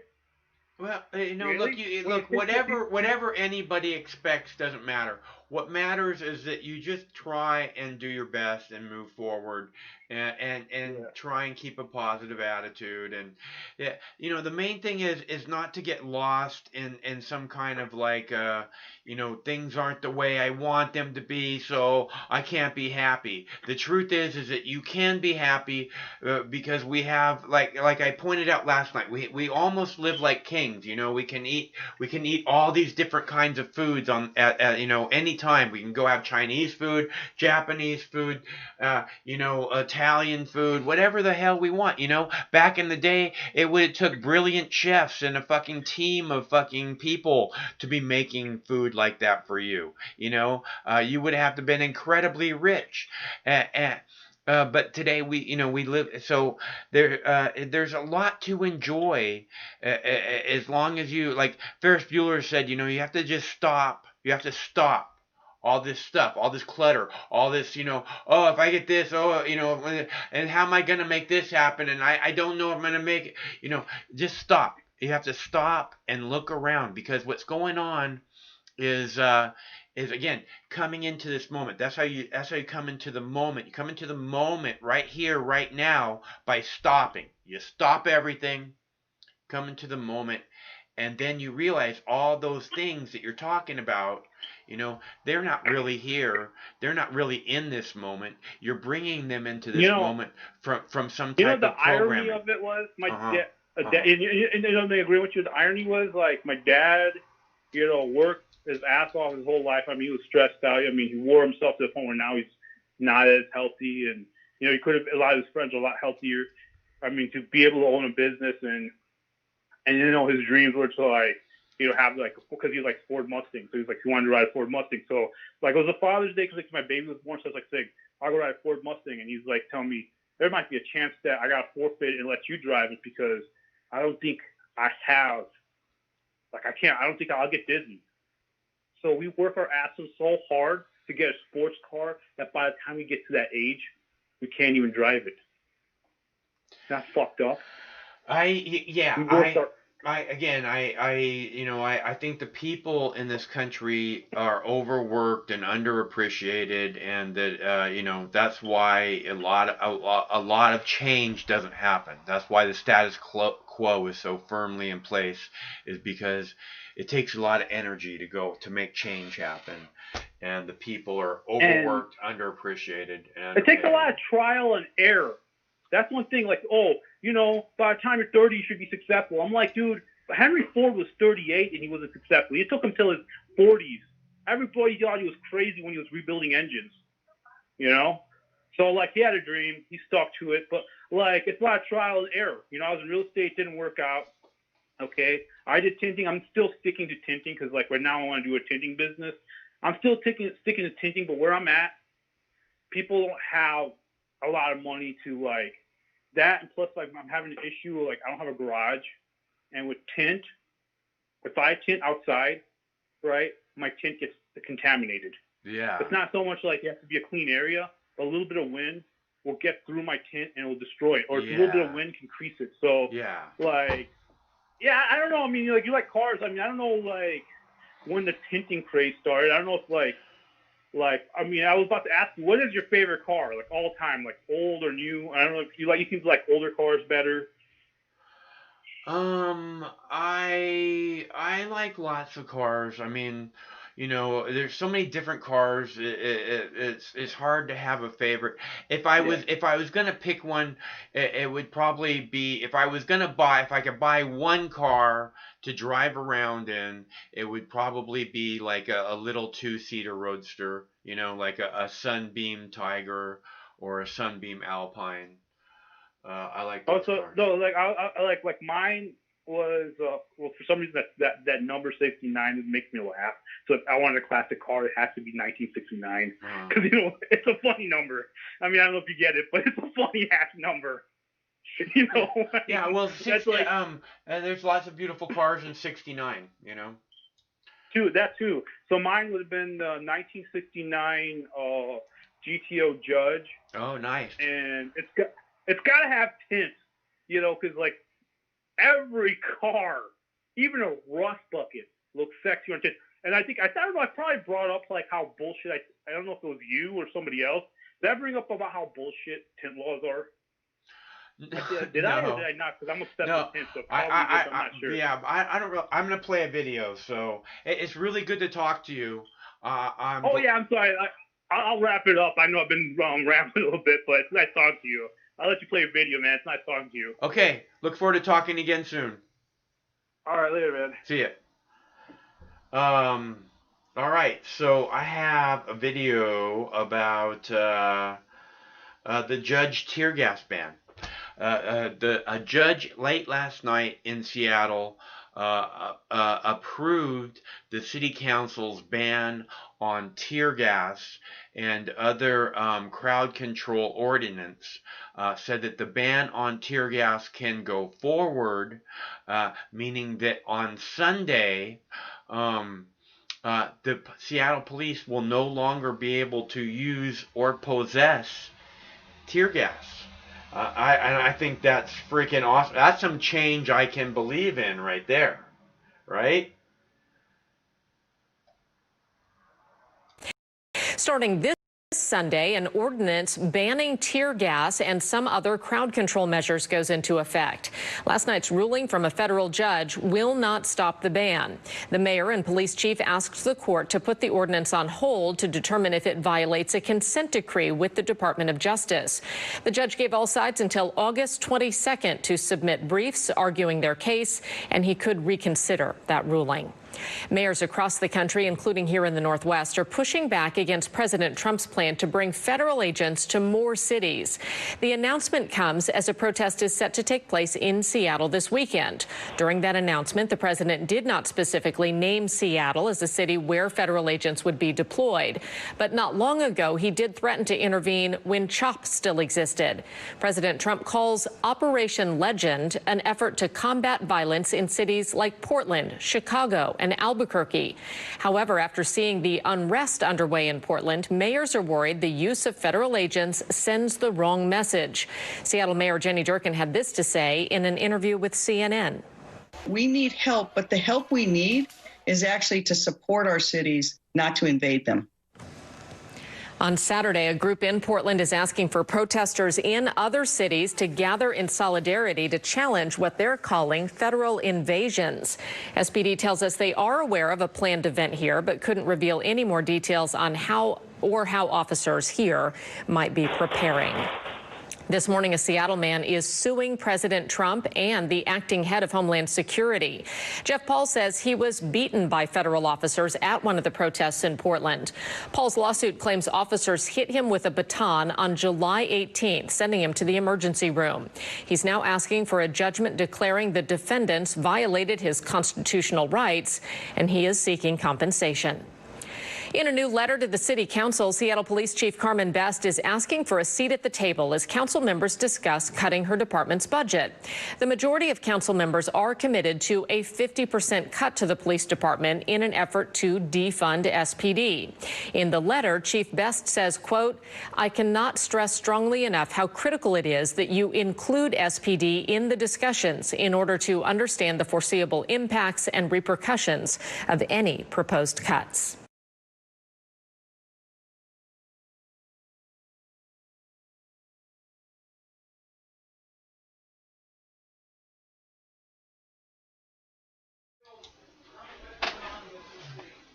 Are you talking to me?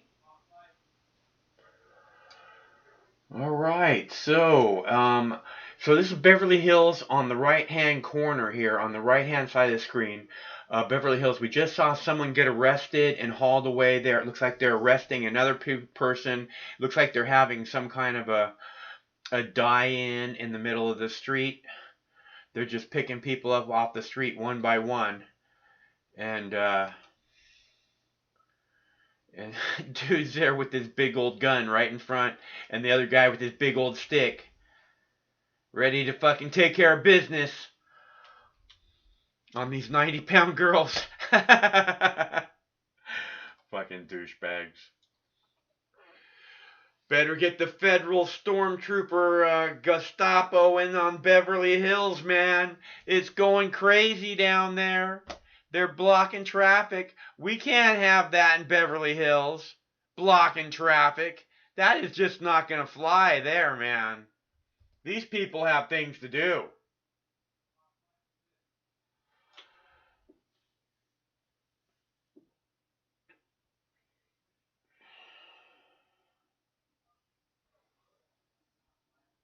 Let's see.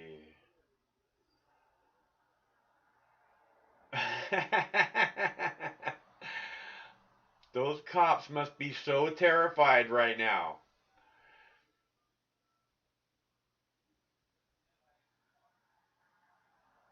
I am so scared right now.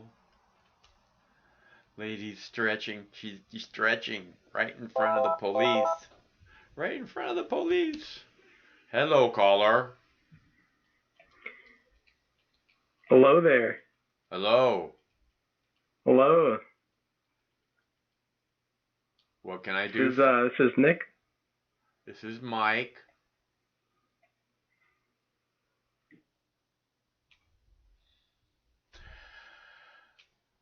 I don't know. I don't know who he's expecting to talk to.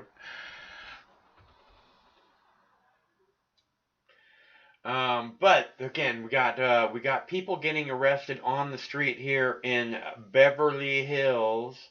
That's where I wanna go. Beverly, Beverly. And a lot of people on the street in Portland, again, because Trump has this all under control.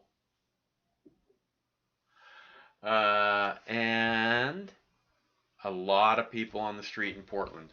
Awesome, awesome sauce. And it looked like there is a ton of people on the street in Chicago and a ton of cops on the street in Chicago.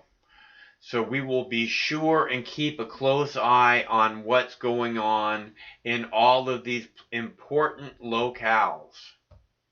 We'll see if we can find out what's going on in Seattle too here in a minute. There's going to be, I believe there's going to be some very big marches this weekend. The protesters in Portland have sent out the message that they would like protesters around the world to go out into the streets in solidarity with them on Saturday. So I have a feeling there are going to be big protests on Saturday. We will think about doing a show. It seems like it's probably something to do on Saturday night, to do a live show, because I believe there is definitely going to be some stuff going on. Oh, they're arresting the lady who was just getting her yoga on a minute ago. Yeah, you can't do that in front of the cops. You can't stretch. You can't stretch here. What makes you think you can stretch out your legs here? You can't stretch here. They're just dragging them off one by one in Beverly Hills, man.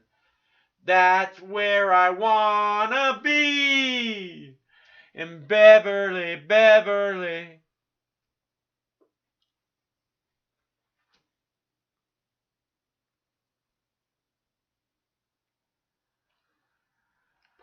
I can play a video about poor AOC.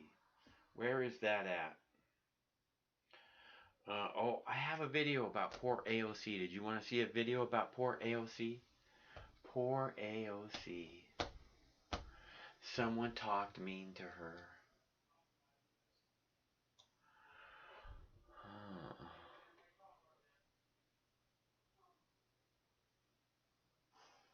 She probably wouldn't like being on this show.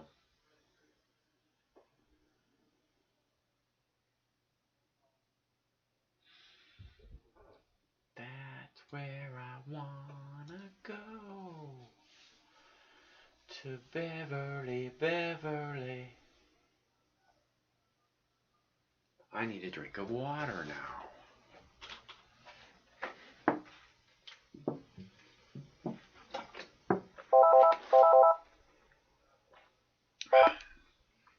Hello, caller. Hey, Max, how's it going? It is going good. How about you? Man, it's good, man. I'm excited, Max. I'm excited. You know, I kind of tuned in late. I took a nap this afternoon. I tuned into you, and I saw you talking about, 4chan trolls or something. Uh-huh. So I went, trying to look it up. I only saw, maybe 3 posts where they were just, promoting a link, to your, YouTube stream and oh, yeah? the phone number, and then, hardly any responses, I think it might have been the same guy who posted it saying, call in, Mox is based or something like that. Oh, good. I didn't see that much, there. I mean, 4chan deletes stuff pretty often, so, it's hard to say what was on 4chan, but when I was on there, dude, they just posted the biggest fucking news ever. It was on Tucker. He opened his fucking show with it. He talked about fucking, I think it was from the New York Times. They just had they had a story where I guess it's the big reveals tomorrow, but they said, they had a guy, an aerospace guy, who says they've got alien tech. They got technology off of off-world vehicles that are not made on Earth, aka alien UFOs. Who is they? And they're going to reveal it tomorrow. This was from New York Times, and I think it was Mr. Davis. It was an aerospace corporation guy. I gotta look it up again. It's from the New York Times. It was just today, and I'm like, whoa, this is the big fucking reveal. You know what I mean? I predicted it because it wasn't me who predicted it, right? And I'm parroting here, but the whole Space Force thing was just like a lead up to the big fucking reveal, I mean, like when they have all these satellites that they say they're used to observe Earth, but a lot of people are saying they were pointed outward, away from Earth to see what's going on. They're always cutting off the space station feeds and everything, just they're always, blacking out video from space. And I guess an aerospace team, like I guess a corporation, probably just a contractor, not official government, that they gave briefings to the Senate. Okay. Well, you keep saying they. You say they have alien technology. Who is they? Give me a second. Let me see if I can pull it up. I might have closed it in the New York Times with the. I don't pay the New York Times fee. Let me see what I got here. Hang on. See if I still have the link. I'm sorry, Max. It's all good. No, I'm trying to understand what you're saying. You're saying that they have alien technology, and I'm trying to understand who they are. Well, I have like a little snippet. I have this one part of a screenshot. Let me hang on here, and I can look up more. This guy's name is Mr. Davis, who now works for Aerospace Corporation, a defense contractor, said he gave a classified briefing to a Defense Department agency as recently as March about retrievals from, quote, off-world vehicles not made on this Earth. Mr. Davis said he also gave a classified briefings on retrievals of unexplained objects to staff members of the Senate Armed Services Committee on October 21st, 2019, and to staff members of the Senate Intelligence Committee 2 days later. That's all I have right there from that screenshot from the New York Times article without looking up the New York Times article. Well, no, you said the Defense Department is who they is what you're saying. They are Mr. Davis is the guy revealing it, I guess. The guy who's the spokesperson. Uh-huh. He works for Aerospace Corporation, and he gave the briefings to not a specific name, just to a Defense Department agent. Mm-hmm. And this is just like the warning of the official reveal. In my opinion, this is the official reveal. If you got off-world vehicles not made on this Earth, that's UFO tech, man. What are we talking here? Anti-gravity? What are they going for? What do they got? This is big fucking deal. And not only that, it puts us it finally answers the question, are we alone? The answer is no. And it's official now. And they're fucking here. Not just we heard a fucking radio show from some fucking star light years away. They're fucking here. And this is a big confirmation. There's a lot of people that were wanting this. I'm excited as fuck. I had friends in high school who saw a UFO while they were in the pool. They came back to school the next day completely shook. They fucking ran inside. There was actually a bunch of UFOs in our general area. I met over a dozen people who saw them. I met a guy. I actually spoke with the dude because I was like, no way, I got to talk to this guy. He had aliens land in his yard and take up some soil sample from his yard. This is a big, plot of field out in nowhere, just basically forest and fields. And he said he spoke to them. They were the typical grays. He spoke with them telepathically. Honestly, it was 30 years ago, so I don't have that much of a memory of all the full conversation. It's been a minute. But yeah, man, there's a lot of people that want it. This is a big deal. It sounds like a very interesting item. I'm going to have to... There should be a lot more news about it, I guess, in the next 24 hours, huh? Yeah. Tucker said he'll have more tomorrow. He opened his show with it. And, it didn't look like it looked like he closed his show with it, actually. Oh, did he? Okay, I don't know. Yeah, I saw it on YouTube, so yeah. I didn't see it on the cable or whatever. I just pulled it up after you said it. He said, it's right at the end of his hour. Oh, okay, yeah. So that's New York Times. That's Tucker Carlson, the biggest fucking rated fucking news show in fucking cable. Pretty fucking big deal. It could turn out to be bullshit. I guess we'll see. Well, But yeah, no, I look forward to that. That's very interesting information for sure. yeah, and I guess yeah, I guess I got talked about that. What was the 4chan thing you heard? Like I tuned in too late. I didn't hear it. I just heard 4chan and trolls and you. Someone, I heard that someone went to 4chan last night after the show and started talking crap about Mox News and started trying to instigate an attack on Mox News on my home. That's what I heard. I don't know. It'd be hard to get them to care, probably. Yeah. Yeah, like I looked. I mean, all I saw was just links to the show. Yeah. Well, cool. That's awesome. Yeah, and I guess what is it? The QAnon thing. The 7,000 people just straight up banned. 100,000 people shadow banned. I guess they're now able to talk about shadow banning after the big hack, and they showed the dashboard the admins have, and they have I think they refer to it as blacklisting. You know, blacklisting trends and blacklisting searches. I think I don't know if they still are. I don't have Twitter, but they were definitely banning people for just posting the screenshots of their little administrator dashboard software. And you know, they had all the shit they lied to Congress about you know, shadow banning people. They said they didn't do it, and then we got screenshots, so they got buttons that do it. And I think with the 100,000 people that were not officially banned, were part of their little shadow ban, Twitter jail, nobody sees them kind of thing. Yeah. So yeah, I mean, that's fucked up, you know, the QAnon I've been following, you know, at first I was like, yeah, whatever, you know, sure, you know, probably a LARP, maybe just a good guess and shit, but you know, I thought, you know, like it was just a LARP. But you know, it kept going. You know, eventually I started seeing mainstream news really start attacking him. I was like, well, why the fuck are you attacking this guy? It's a LARP on like fucking 4chan and 8chan. I'm like, who the fuck writes about 8chan posters on fucking NBC News, right? You know? And so I went and checked it out. Yeah. Unfortunately, he's legit. He's a or whoever it is, is clearly NSA or military intelligence, basically a glow in the dark type of person. You know, they reveal all kinds of cool things. I recommend everybody look them up. You know, there's lots of Q proofs where he predicted those. Remember, I think it was about a year or two ago, where they were having those explosive little, almost like fireworks-like bombs blowing up in New York.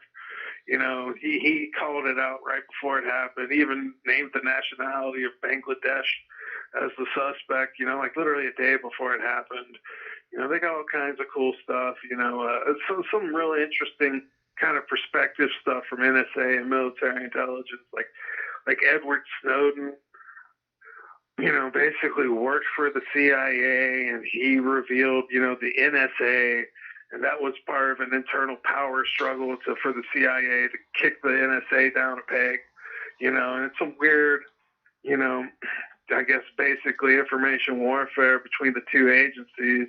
Lots of fascinating stuff. They don't want you to listen to QAnon because the more you listen to it, the more you're going to find out that there's a reason why they're so afraid of them. You know, like right now everybody's working about Ghislaine Maxwell.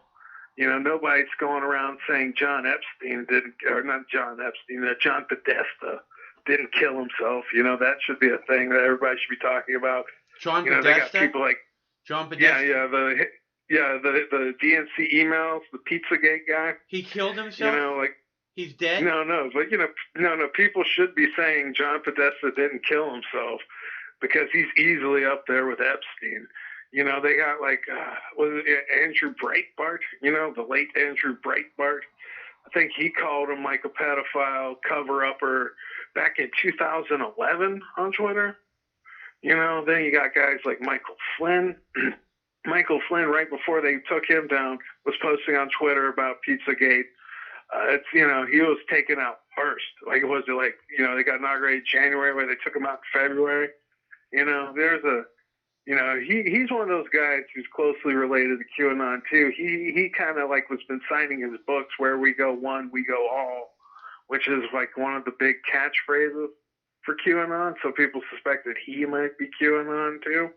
You know, considering he's got the military background, intelligence too. But you know, that's just all speculation. Nobody knows for sure. It could be like multiple people for all we know. Yeah. You know, but yeah, I mean, you know, just wanted to talk about, you know, the alien news, you know, spread of the word, you know, some misinformation about QAnon. You know, I recommend just looking up yourself. Don't let any idiots, don't let any of these fucking talking heads tell you what the fuck it is you should think about it. Look at it yourself. There's lots of QAnon proofs, and I recommend doing it. And yeah, that's about all I wanted to say. Right on. Well, I'm glad you called. I hope things are going good where you are. Yeah, it is. Cool. All right. Well, all right, man. Have a good one. Give us a ring back when you got more. All right, will do. All right, thanks, man. See ya. Okay, so, and I have a video about QAnon, about Twitter cracking down on QAnon accounts, as he was saying, shadow banning and deleting accounts today, I guess. And that video I can play for you right now. There's a lot of people on the streets in Portland. We're watching people getting arrested here in Beverly Hills. Right? So we'll get right back to that momentarily. More people getting arrested in Beverly. Well, Twitter is cracking down on accounts relating to QAnon, the pro-Trump conspiracy theory, which the FBI called a potential domestic terror threat. QAnon followers believe Donald Trump will save the world from a secret group of paedophiles who run society. Exclusive research seen by the BBC from the Institute of Strategic Dialogue suggests that interest in the conspiracy worldwide has soared since March. Here's Stephanie Hegarty. Where we go one, we go all. Over the past few weeks, thousands of people have been pledging allegiance to QAnon. Where we go one, we go all. A bizarre conspiracy theory that has soared in popularity since the pandemic. Followers believe that a cabal of paedophiles run the United States. They control the media, Hollywood, and politicians. And the only person that can stop them is Donald Trump. Fake news, fake press. Musician Nick Natoli is one of the few QAnon followers who agreed to speak to us. I've only been actively posting, I'd say, for the past couple of months. But the response that I've gotten is insane. Exclusive research seen by the BBC looked at the use of hashtags specific to QAnon. Here's how many posts there were over the 2 years before the pandemic. And then in March, this happened. On Facebook, in just 4 months, membership of the biggest public QAnon groups rose by 700%. People were looking for an answer as to why everything was happening. People were also locked down in their homes. They were, stuck to their computers, stuck to their phones all day. So they had more exposure to this kind of thing online. Last year, the FBI said QAnon could lead to a domestic terror threat. And followers hold some disturbing views on the events of the past few months. What do you think of the pandemic? I think it's a hoax. I think that the rumor on the street is that President Trump is trying to get all these people to go to jail for pedophilia, child sacrifice, and that the deep state has control of the media and put out this story to try to save their ass. But what if it is real and you're not taking it seriously enough? Do you worry about that? I don't want anyone to get sick because they went outside without a mask because of me. So I always want to stay researched. What QAnon is just an amalgamation of all of the greatest conspiracy theories thrown into one big belief. Another site that's seen a huge surge in popularity recently is this page on the message board Reddit. People are coming here to post about family members that they feel have been sucked into the QAnon conspiracy. We've spoken to a few of those who've been posting, but we're going to hide their identities because some of their relatives could be quite vulnerable. My father is a cancer survivor and he's immunocompromised. This is putting his life at risk if he starts to believe these things too. She's going deeper and deeper in. Like, what is that going to look like even 6 months from now? I have to accept that the person I knew as my mother is probably not coming back. At least 14 QAnon followers are likely to be on the ballot in the US in November. President Trump has retweeted QAnon accounts nearly 200 times. Helping this wild and wacky fantasy to find its foothold firmly on the fringes of the American right. Stephanie Hegarty, BBC News. The explosion of a conspiracy theory, at least partly thanks to the pandemic. Oh man, there are so many people out in the street in Portland. There are so many. I'm getting ready for a bong hit. You guys ready for a bong hit? Those protesters in Beverly Hills are quite different from the ones in Portland. They are very, very cooperative. Even though they're making, some of them are getting carried away. They're not making a big stink about it. The ones in Seattle and Portland don't act that way. They kick. They bite. Just be careful.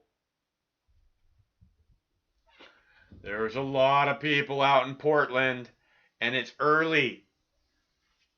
I guess it's 9 o'clock. It's not that early. There's the Portland moms in the yellow shirts. You'll see the Portland moms. They are the wall of reason between the protesters and the Gestapo stormtroopers from the Homeland Security.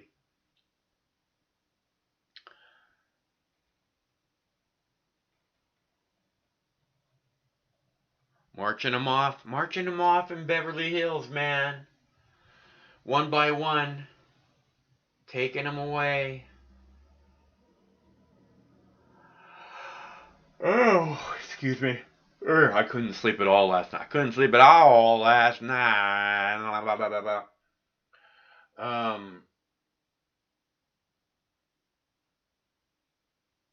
I am gonna have a bong hit.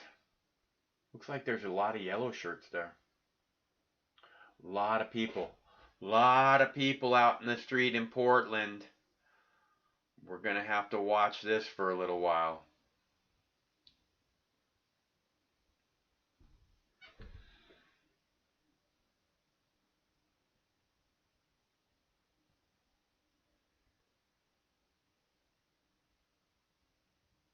Alright, you ready for a bong hit? I'm almost ready for a bong hit.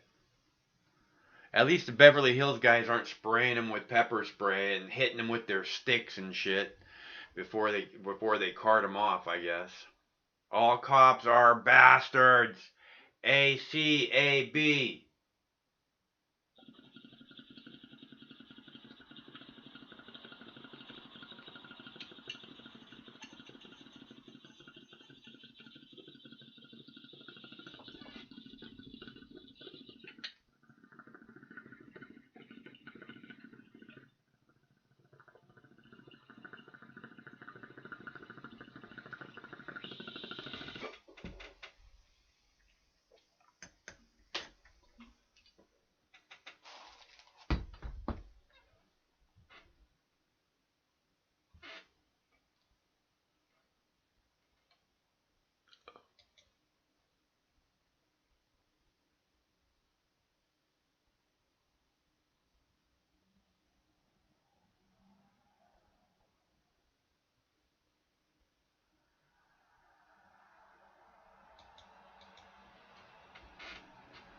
Carting off another one. In Beverly. Oh man. That is a lot of people in Portland. Trump has this so under control. I'll get this under control in a matter of hours. Of course you will. Everyone believes you. Everything you say.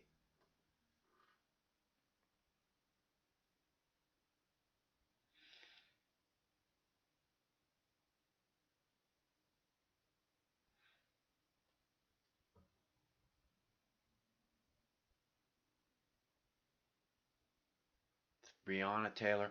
I have a video about Breonna Taylor. There's people in Louisville where Breonna Taylor was murdered by police. There's people in Louisville that are now going on a hunger strike demanding that the police officers that killed Breonna Taylor be fired. Carting off another one. Got another one in Beverly. Oh man, that is a lot of people in Portland, dude.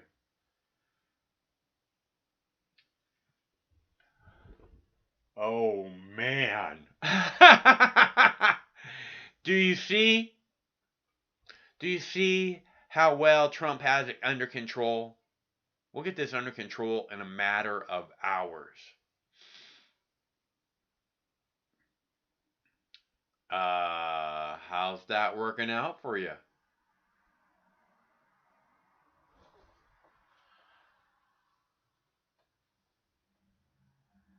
Boo.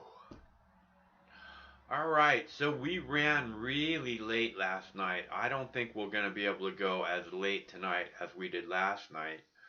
But we saw some interesting things. We saw the mayor of Portland join the protesters and then get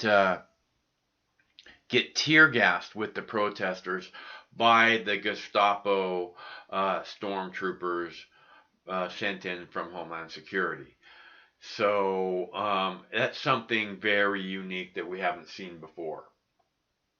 And I love seeing the politicians go down to stand with the people, because that's what Barack Obama said he would do. He said he was different. He wasn't like the other politicians.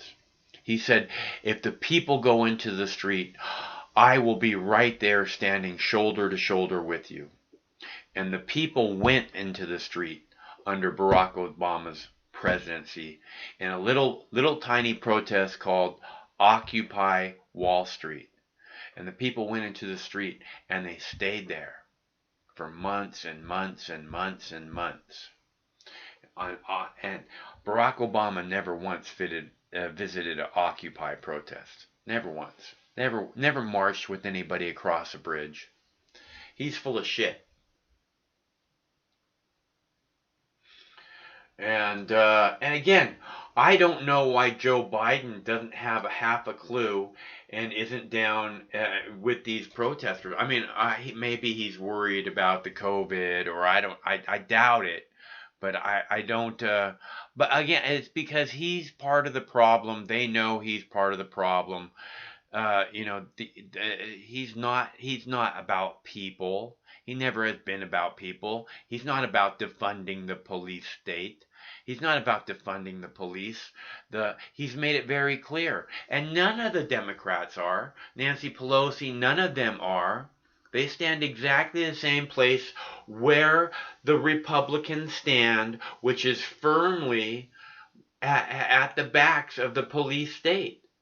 They're not going to budge an inch. Without the police state firmly in place, they will never be allowed to get away with their crimes. That's what I'm saying. You see the beautiful baby?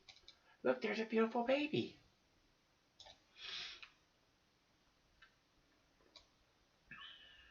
Looks like they're going to cart another one here.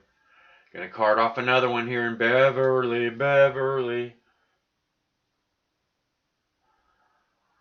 I am gonna... There they go. Got another one. Bag 'em and tag 'em.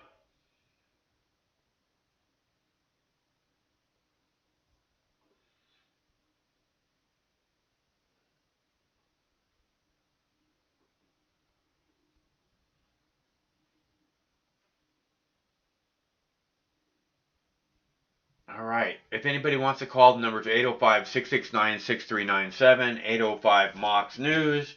I have a video about Minneapolis City Council has passed the Police Accountability Act, which means that if they do not try and stop a police officer from when they're violating a citizen's rights, when they're violating their rights, when they're hurting them, when they're about to kill them, if they don't do something about it, then they're going to be charged. So I think that's a really good step in the right direction, and I definitely want to let you guys see that clip. We'll come back as a short one. We'll see this guy get arrested here. Let's see. They're going to move in. Let's watch this guy get arrested, then we'll play the clip. It's a die-in. He's supposed to be dead.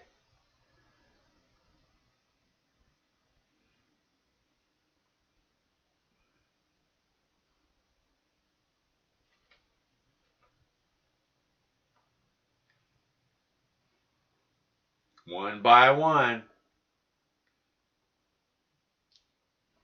Man, they got him surrounded pretty good. It's a lot of cops for like 10 people, right? I mean, there's more camera people there than there is protesters. And there's more cops there than there is protesters. That's pretty messed up, man. This is the police state that we're dealing with. There's more cops than protesters in Beverly Hills. Okay, Minneapolis Police Accountability Act. Coming at ya. 2 months after George Floyd was killed on the streets of Minneapolis, the governor of Minnesota is signing into law the Police Accountability Act. Every single person, every single Minnesotan deserves to feel safe and protected in their communities. This bipartisan piece of legislation moves us towards a critical step towards criminal justice reform. Some of the changes in this widespread legislation include banning chokeholds and instituting a duty to intervene statewide, mandatory mental health, crisis intervention training. It also establishes an independent unit to investigate police killings.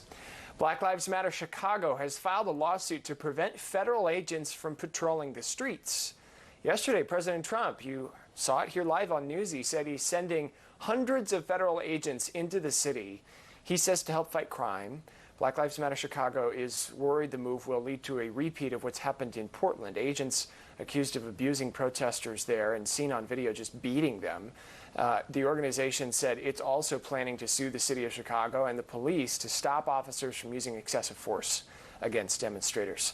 Amid the ongoing unrest in Portland, Oregon, the city's mayor choked on tear gas after federal agents set off explosives and launched chemicals into crowds of protesters. Some taunted him and demanded his resignation, but Mayor Ted Wheeler had this message. I think it's important for me as the mayor and the police commissioner to be out here where people are demonstrating, hear their concerns not only about the federal government but also about our local. Nightly protests have gone on for months in Oregon's largest city since the death of George Floyd. That led President Trump to send in federal agents to, in his view, restore order. But before their arrival, Wheeler had been criticized for not regulating the city's use of force and tear gas against demonstrators, landing him the nickname Tear Gas Ted. Now he has been tear gassed, and of course we've seen the videos since then of the federal agents beating demonstrators.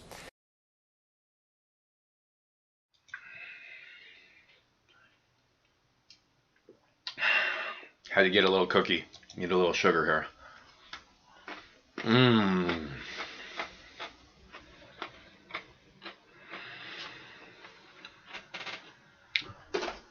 All right.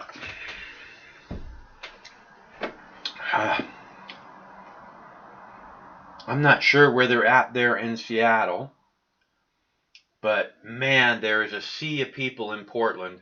That is for sure.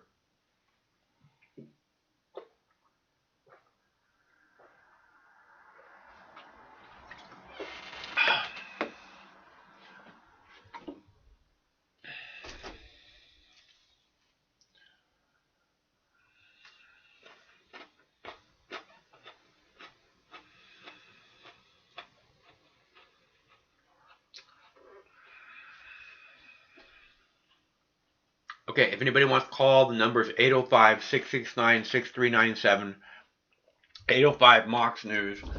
Again, as you can see, the numbers in Portland are huge. There's people in the streets in Seattle. There's people in the streets in Beverly Hills. There's people in the streets in Chicago. A lot of people.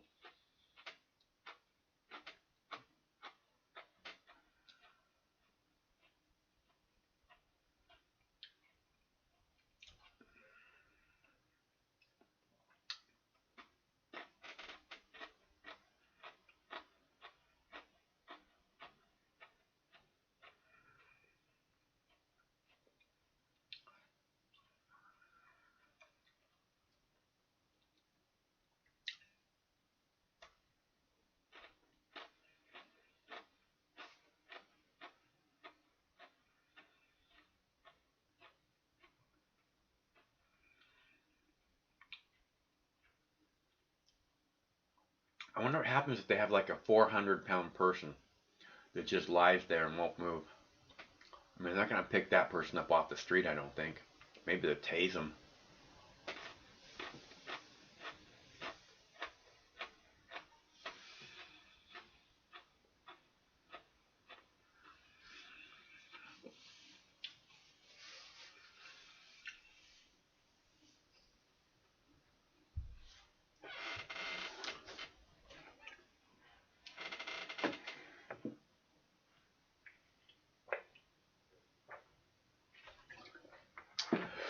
There is more cops there than there is protesters by far.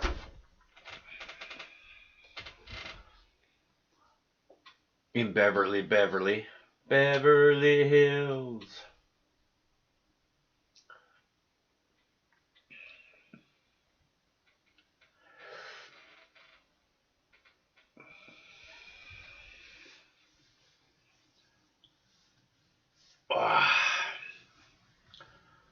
Alright, so I have another video about a soldier, a U.S. soldier dying in Syria.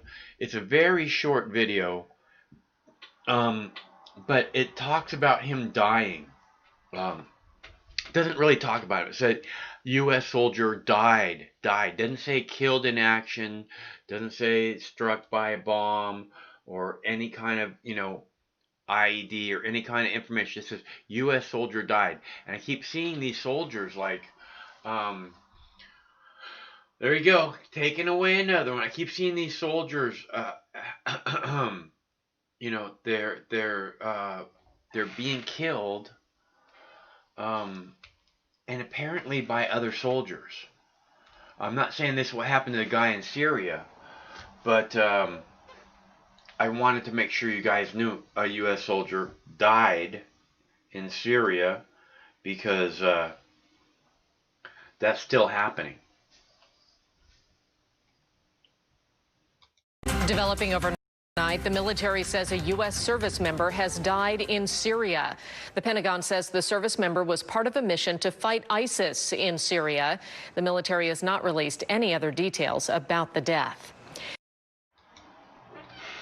Like I said, it was a short video. I just thought it was really strange the way that it's phrased. It died. He didn't die. He died. He's killed in action or some, killed some way. You would think he didn't have a heart attack because because he was eating too many pork rinds or something. Pork rinds. I don't think. I mean, I don't know. I wasn't there.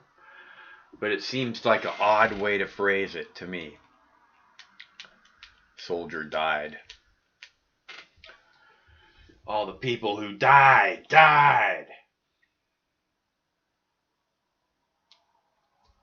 Okay, I have Louisville hunger strike. Ooh, AOC. You guys want the one about AOC? Poor AOC. Someone said naughty words to her. That's not nice.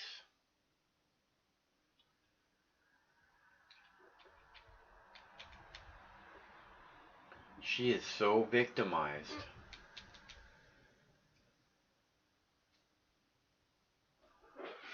Seattle is on the move, baby. I want to see if these people in Portland are going to go somewhere or if they're just going to hang out here. It looks like they have something surrounded again, would be my guess. They have surrounded the federal building. They always wind up at the federal building at the end of the night. I don't think that's where they're at right now. They have surrounded the police union building, which was interesting. There was a lot of people that surrounded the police union. The police unions are a big part of the problem. The douchebag that's the head of the police union in Seattle is a horrible human being with his little Nazi haircut. Can't stand him. C-U-N-T. I'm sorry, see you next Tuesday. It's a die-in, people. We're dead. Am I dead? Am I dead? We're dead. I think we're dead. Am I dead? We're dead. Beverly, Beverly. What happened in Portland? Why'd they fucking blur the screen in Portland? Anybody see? I didn't see what happened. Did something happen? They had to blur the screen? You guys saw last night there was like a stripper on the screen in I think it was Louisville. Like in an intersection, she just got out of the car all of a sudden and started grinding. And I was like I moved myself over her like immediately.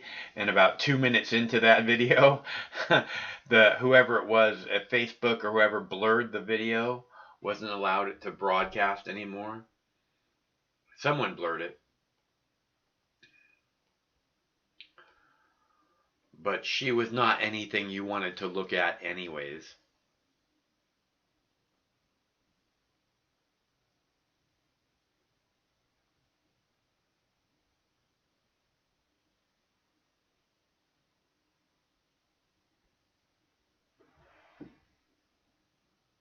You think so? You think there was titties? Titties? You love titties. In Beverly, Beverly.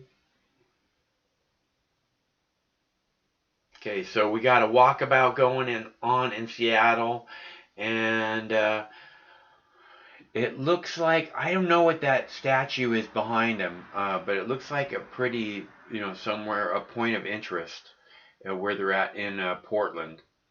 We'll be sure to keep an eye on that for a moment. We'll keep watching them cart them off and bag them and tag them in Beverly, Beverly for the moment. And then I have a bunch more videos too. I have a video about soldiers killing soldiers. And I have a video about trying to re-flood rivers in Washington State that were used to be salmon runs in order to try and help the salmon fucking repopulate, I guess. In order to save the orcas. It's really sad. It's really sad what's happening to the orcas. And I have a video again about poor AOC and about Louisville hunger strikers and about a synagogue attack in Germany.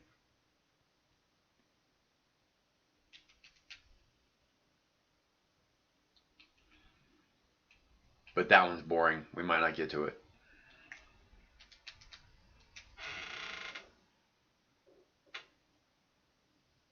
You're next, baby.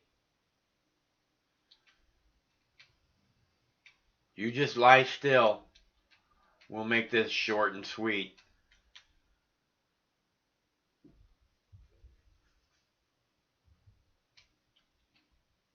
If anybody wants to call, the number's right there on the screen. It's 805-669-6397.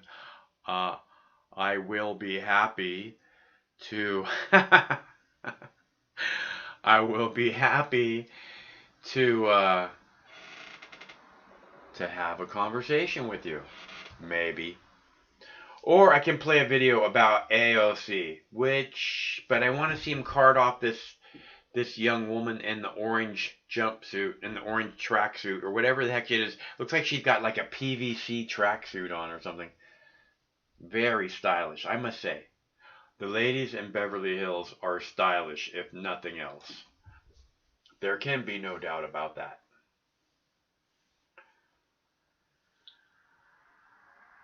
Very, very stylish.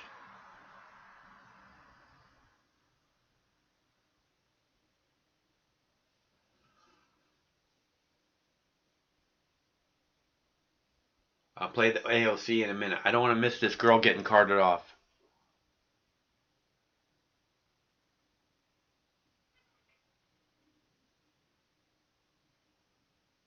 Just for you, Gas Man. Just for you. In a minute. AOC coming up.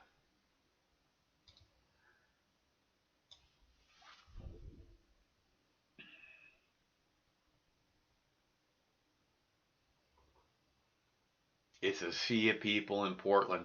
I bet you there's more coming out too. The sun pretty much officially just went down. So that means it's, it's going to be nicer outside than inside. So people are going to be like, let's go outside. Again with the blurring.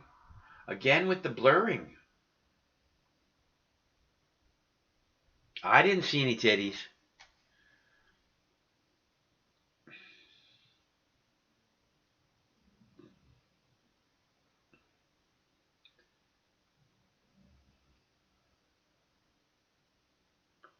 All right. I'm going to play a video in a minute. Just give me a minute. Just give me a minute. Oh, there we go. Here she goes. She has a matching, her shoes match her jacket, and her pants match her jacket, and her face mask her jacket. That girl funny. That girl funny. The ladies of Beverly Hills are very stylish. That's for sure. In their face mask gear. And all their accessories. There can be no doubt.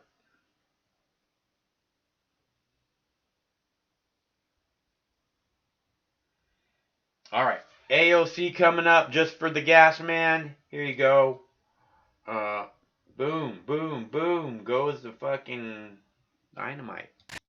We turn next here to the moment on Capitol Hill today that made news. Congresswoman Alexandria Ocasio-Cortez taking on a male lawmaker who had confronted her, a witness saying he used vulgar expletives. Tonight, his words, his apology, saying he is a husband and has daughters, and what she said in response, that having a daughter does not make a man decent. Here's Mary Bruce. Congresswoman Alexandria Ocasio-Cortez took to the House floor to denounce her colleague and an experience that is all too familiar to women in this country. In front of reporters, Representative Yoho called me, and I quote, a bitch. These are the words that Representative Yoho levied against a congresswoman. It came after Republican Congressman Ted Yoho confronted her on the Capitol steps, calling her disgusting for suggesting rising crime is linked to poverty. Yoho later apologized for what he called the abrupt manner of the conversation, but not for his, quote, passion. And he denied using the expletives, which were overheard by a reporter. Having been married for 45 years with 2 daughters, I'm very cognizant of my language. The offensive name-calling words attributed to me by the press were never spoken to my colleagues, and if they were construed that way, I apologize for their misunderstanding. Having a daughter does not make a decent man. Having a wife does not make a decent man. But treating people with dignity and respect makes a decent man. The Congresswoman then getting personal. I am someone's daughter, too. My father, thankfully, is not alive to see how Mr. Yoho treated his daughter. My mother got to see Mr. Yoho's disrespect on the floor of this House towards me on television. And I am here because I have to show my parents that I am their daughter and that they did not raise me to accept abuse from men. In using that language in front of the press, he gave permission to use that language against his wife, his daughters, women in his community. And I am here to stand up to say that is not acceptable. Now responding tonight, the congressman says this was a brief policy discussion and that no one was accosted or bullied, saying, quote, "I'm not going to apologize for something I didn't say." David. All right, Mary Bruce live in Washington tonight. Thank you, Mary. And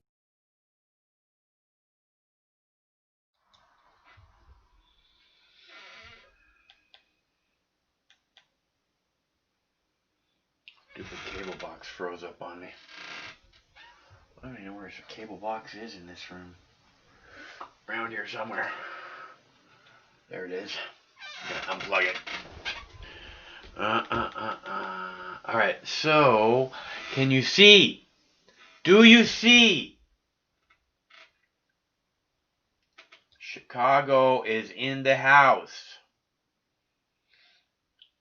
And they are dancing, dancing, dancing. And there is so many people in Portland right now.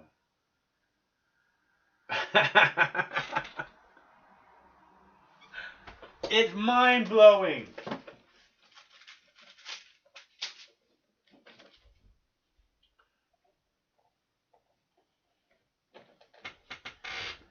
Alright, I got that plugged back in.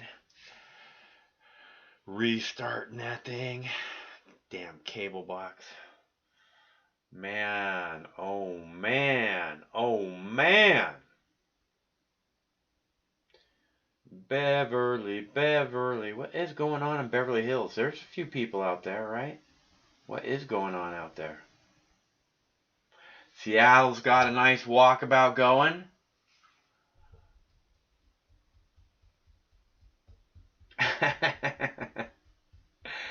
And the people in Chicago are getting some good weed as far as I can tell. Which is nice.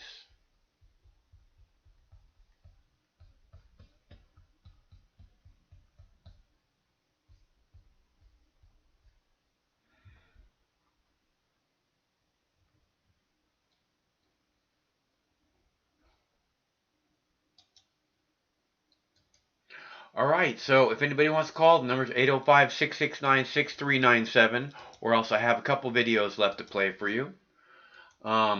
We can do that here momentarily. We will keep an eye on Portland and Chicago and Beverly Hills. We will keep an eye on that. What is that? That's so weird, man. I copy one thing and another thing comes up. Why does that happen? Freaking me out. And it's stuff that's not on the screen anywhere. I don't know where it comes from.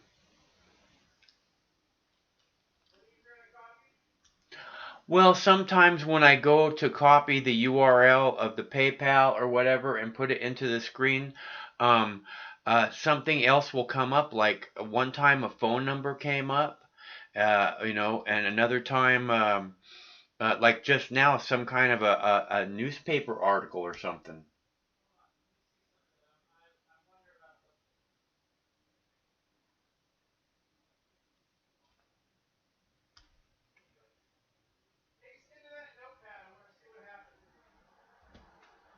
What? Probably the URL. The URL. I don't know. What's that? Huh? Weird.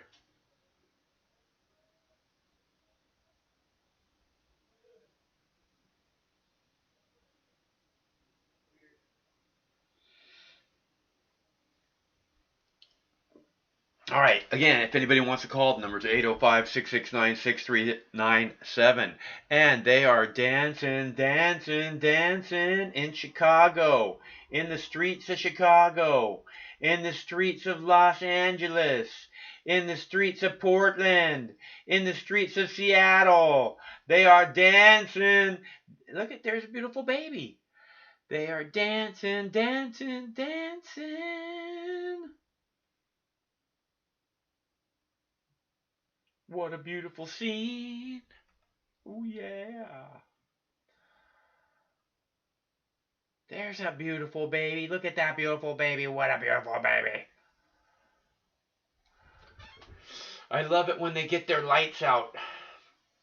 It's like a Zeppelin concert, man. Oh, look at all. Do you see? Do you see how well Trump has it under control? Do you see? How come we can't get Gestapo stormtroopers in Seattle? I want the streets of Seattle to look like this too. I'm jealous. We want Gestapo stormtroopers. I've been begging for months. It's not fair. Dancing, dancing, dancing.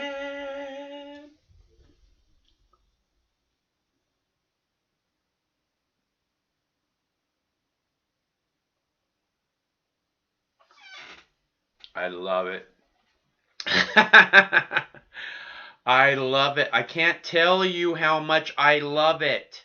I love it. I love it. I love it. I don't know. Craig is working on it. We might be able to get it. We might be able to get it one of these days. Trying to figure it out.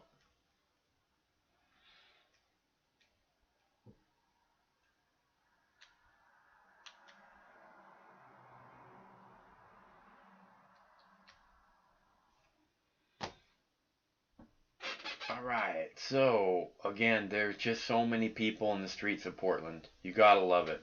You gotta love it. I mean, literally, the Department of Homeland Security declared war with these people. And they said, okay, you want war? We'll bring you war. And here they are. And where's the Department of Homeland Security? They're hiding in their little hidey hole. Right behind their little murder holes, waiting to poke their little heads out of their little murder holes and murder people. Because that's the kind of giant pussies that they are. But they need to get the fuck out. Right? That's what they really need, is get the fuck out of Portland. Get the fuck out. Come to Seattle. Get the fuck out of Portland. Come to Seattle. Come on, come on, come on. Hurry up. What's the holdup, man? I want my Gestapo stormtroopers. How come I don't get my Gestapo stormtroopers? It's so unfair. Everything's so unfair.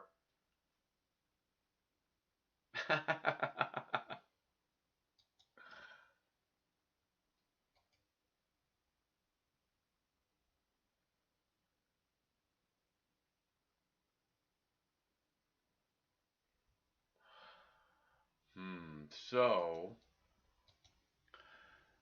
I expect a ruling from a judge here any hour. I kind of expected it by now. We'll probably get a judge ruling on the federal Gestapo stormtroopers in Portland here tomorrow at the latest. I expected it earlier, but probably tomorrow we'll hear from a judge on the actions of the stormtroopers, of Trump's fucking Gestapo Stasi stormtroopers. Stealing people, black bagging people on the streets of Portland. How's that working out for you?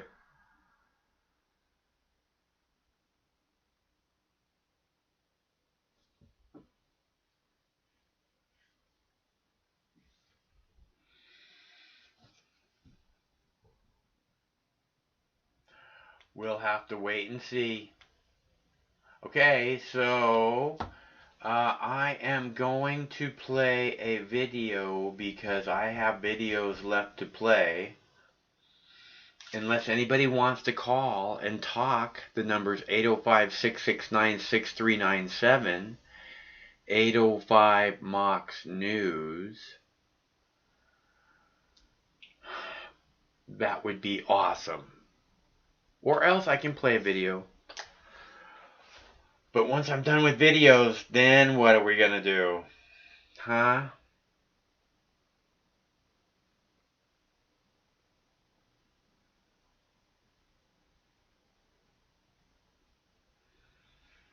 I'm probably gonna go take a nap once we're done with videos. So you know. Dancing, dancing, dancing. In the streets, baby. Dancing in the streets.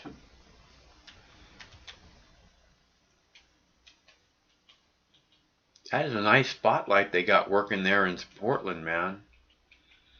That's very theatrical.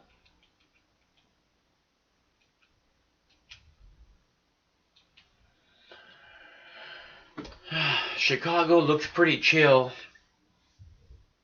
I don't think that they're sending the troops into the street, the Gestapo stormtroopers out there in the streets of Chicago just yet.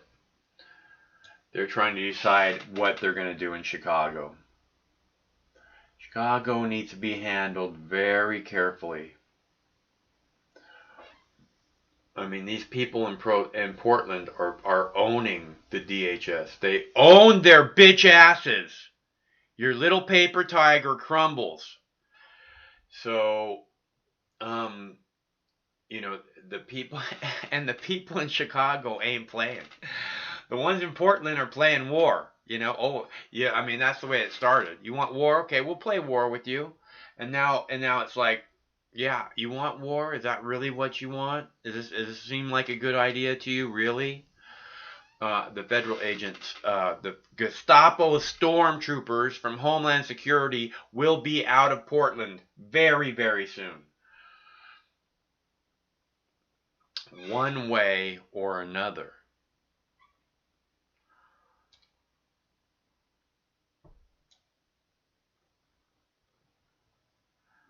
And they are banging on their drums in Seattle. Or their 5-gallon buckets. Either one works.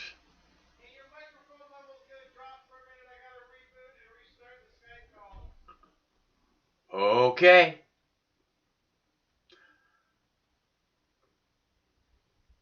Craig is going to reboot his computer, so when his Skype goes offline, it means that my audio volume will drop.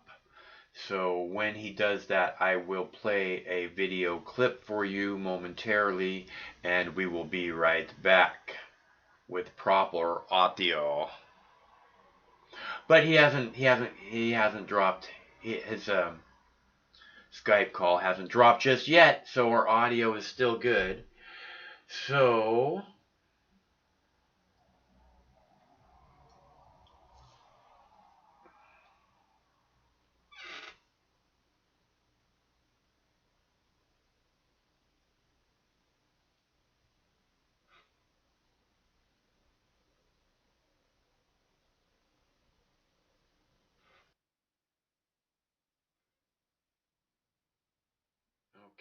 so I think okay, so I'll play a video for you now.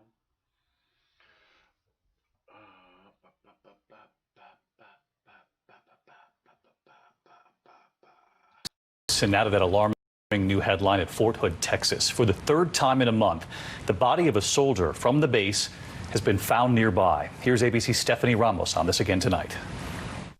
Tonight, the Army revealing an investigation is underway into the death of a Fort Hood soldier found near the Texas Army base, the third time in a month. Private Mahor Morta was found Friday at a reservoir minutes away from the post. Hunter Prophet served with him in Georgia. We hung out, did a lot of things, and then I see this thing come up last night from a lot of my battle buddies. They're like, Morta never did anything to anybody. On June 19th, the remains of Private Gregory Weedle Morales were discovered after he was last seen in August 2019 outside the base. His mother grieving for him and now the Mortas. We're just now getting Gregory back to Oklahoma.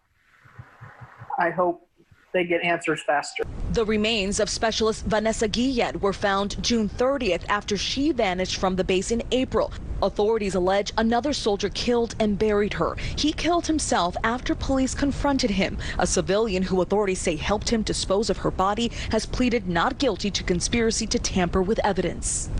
Private Morta had just enlisted in the Army last year. A Fort Hood spokesperson tells me he had been missing for a day before he was found. Authorities say a preliminary autopsy ruled his death a drowning. David. All right, Stephanie Ramos. Steph, thank you.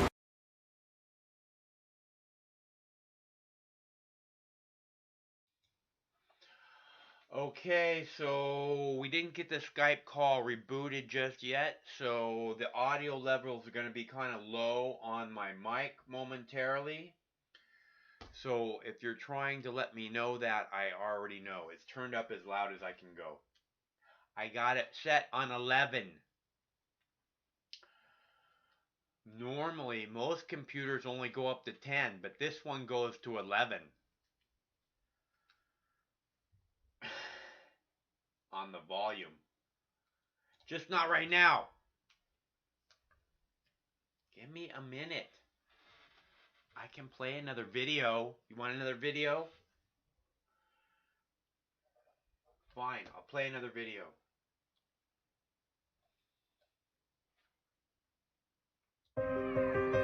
Sometimes life can be a little overwhelming. Sometimes the weight of the world can be too much to bear. Sometimes you need to stop worrying and take a deep breath. Sometimes you need cannabis. Introducing Brightside, high-quality cannabis delivered right to your door. Brightside offers an extensive menu of strains and products to meet your needs. Choose the experience you want, and we'll send you the dankest herb, the real sticky icky. Some top-shelf marijuana. If you like what we send you, keep the whole jar. We'll even include some nugs for you to blaze. As part of Discovery, you'll get to try new strains and products. Side effects may include euphoria, increased appetite, uncontrollable giggles, elevated sensitivity to musical dopeness, and reduced anxiety. Tetrahydrocannabinol may also induce feelings of existential well-being and relentless optimism. With a Brightside subscription, you can get it once a month, once a week, or whenever you want, all at a price you'll like. And yes, this is a real company. Do you know who I am? You're the wizard. Ask your doctor if cannabis is right for you. It probably is. Keep it Brightside.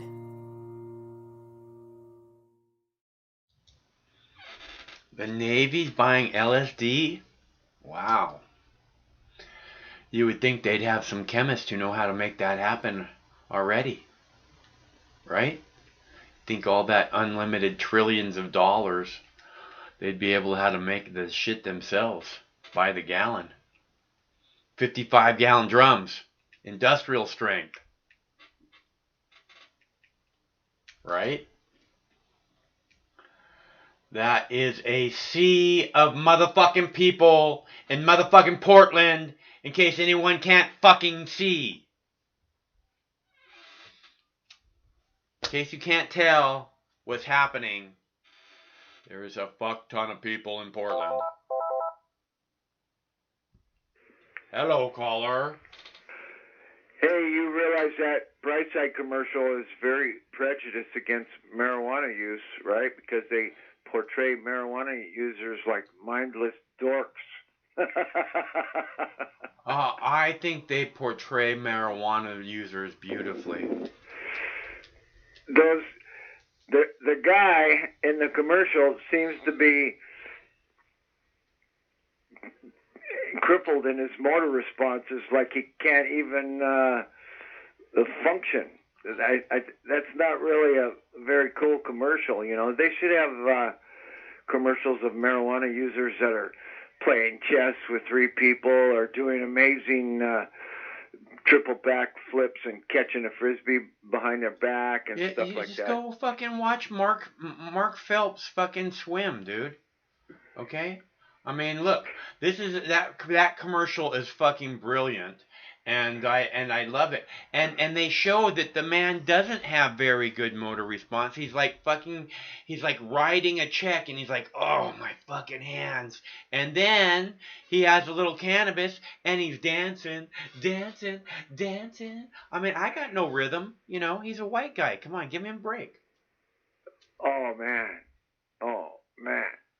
That's not dancing. That's like. And he's Canadian. Oh, okay, that explains it. If he's Canadian, I can understand that. Yeah. But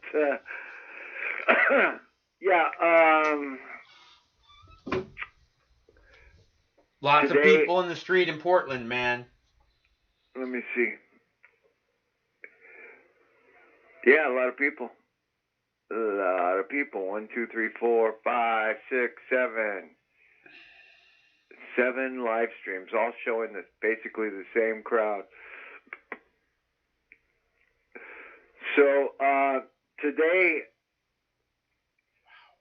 United States F-15s buzzed by an Iranian, like a 747 or something like that, Iranian Airlines, containing a lot of Iranian passengers, citizens, and forced them to lose altitude very rapidly, and a bunch of the Iranian citizens were injured in the as they went down very rapidly in altitude, and they were forced to land in Syria.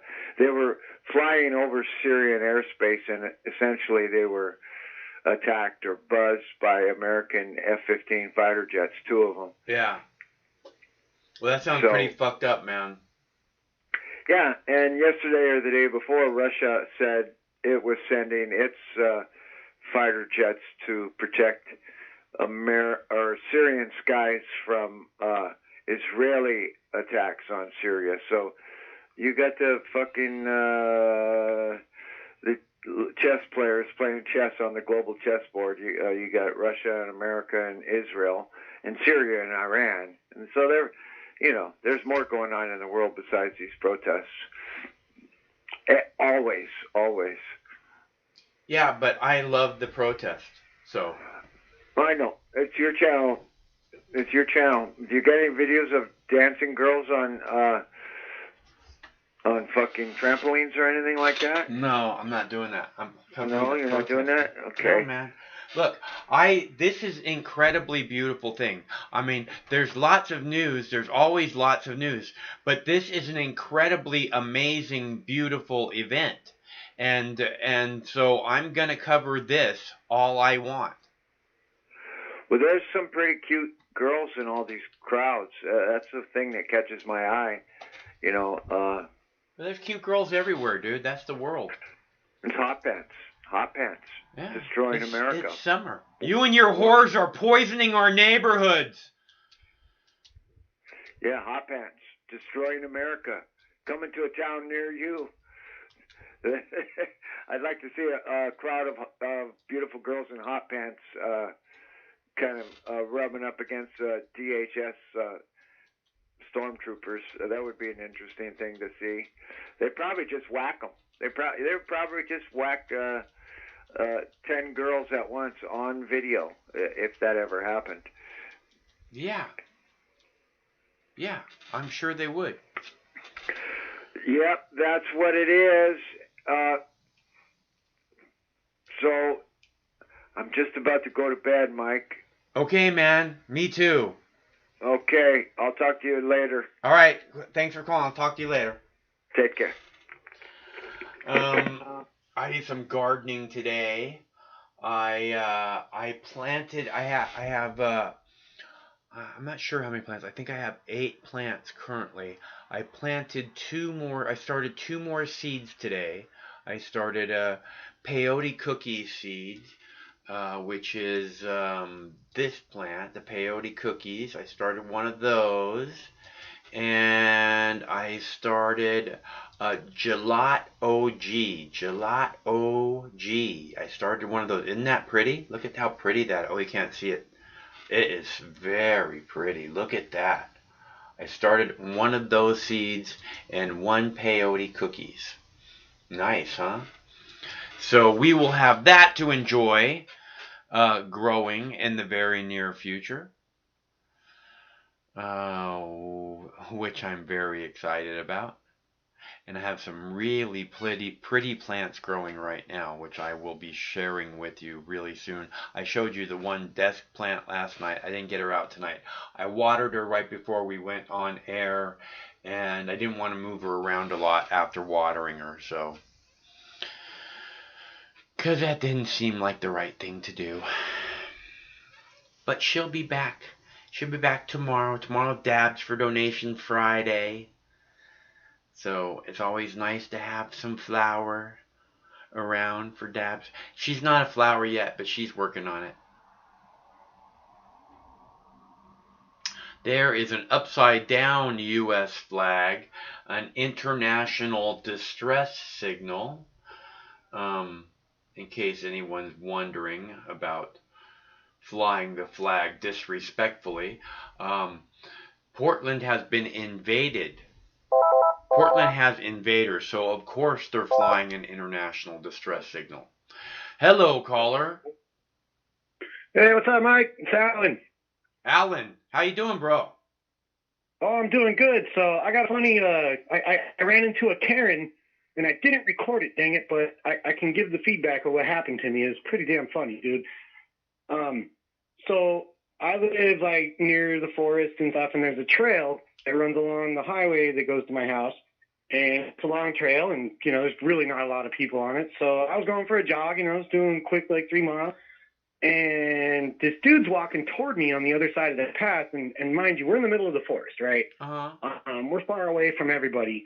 And he starts screaming at me to put a freaking mask on. Wow. Right? And I, like, run past him as he's saying it. And he's got a mask in his hand, and he's yelling at me, and he doesn't have one on himself. And I'm like, but you don't have a mask on, dude. Fuck you, Karen. I'm not putting that shit on. And so he starts to melt down, right? Like, you motherfucker, you're going to go to jail. You're going to fucking piece of shit. You're piece of shit, motherfucker. He's on the here, fucking fuck you, man. Why don't you come back over here, man? I'll fucking settle you up. I'm like, whoa, bro. Like, I stopped jogging, like, I just kind of jogging in place, and I'm staring at this guy, like, and I'm looking around. There's blackberry bushes on either side of the trail. It's a gravel trail. There's a little bridge that goes over the creek right between me and him. There's like a 15-foot drop, right? So no matter how this goes, it's going to go bad for somebody here or both of us. Yeah. Right? So I just stood there jogging, and he called me a libtard. I thought that was just precious. I'm a libtard now. Dickless faggot, all kinds of stuff. And so I just stood there. I'm like, that's not social distancing, bro, if we fight. Wow. And he just yelling at me, dude. And I damn it, I had my phone in my hand and I didn't record it. I'm freaking mad at myself for that. So, yeah. Man, that's messed up, dude. I'm sorry you had to have experienced that shit. That's fucking, that's just, how lame. I mean, you said the guy's not even wearing a mask. How dare he tell somebody else to wear a mask, right? What the fuck? Oh, man, I'm glad, because I've been training in Brazilian Jiu-Jitsu for 15 years. Yeah. So I could have handled that situation, but it's gravel, so you're going to get scraped up, And if I get all scraped up, then I can't go to my gym and train. So I'd rather not deal with that. It wasn't an imminent threat. He wasn't coming at me or nothing. He didn't, already have hands on me. You don't ever want to deal with that if you don't have to. I mean, come on. Exactly. Regardless of scrapes and scratches or anything, you just don't. If you don't have to deal with that, you fucking. If you can walk away, you walk away, man. Yeah, and then you live to fight another day. There you go. It is. He who fights and runs away. He who fights and runs away lives to fight another day. Yeah. So the other thing too, like, I think he was like on meth or something because his eyeballs were kind of bugged out. Wow. Give that kind of. reaction. It made me think he was on dope, you know. I think this COVID thing is really fucking with people's brains, man. I really do. I think it's like it's especially a lot of people are more vulnerable, to stress and stuff, and I think a lot of them are just have reached their limits and they're starting to crack. And then I also think that the people who actually have had COVID and stuff, that it does shit to your brain, dude. I think it's fucking with people real bad. I saw a great meme. It said it started as a virus and then it mutated into an IQ test. Right? I mean, I have a problem with the mask thing, mandating that everybody wear it and, potentially fining people in some states and even jail time. I think that's just an overstep of, authoritarians that they want that power, and it's really not about stopping the spread of the COVID. It's more about seeing how willingly we are to submit to their authority. They changed it here from, fining people and threatening jail time to people to no business is allowed to do business with any individual that's not wearing a mask. So if you get caught doing business with people that aren't wearing a face mask, they'll pull your business license and fine you. Yeah, that's kind of the thing I'm dealing with around here. They just started mandating that July 15th that all people inside the stores have to wear a mask. And out in the county I'm at, there's literally been 20 cases total over the last 6 months. So it's not here in my county.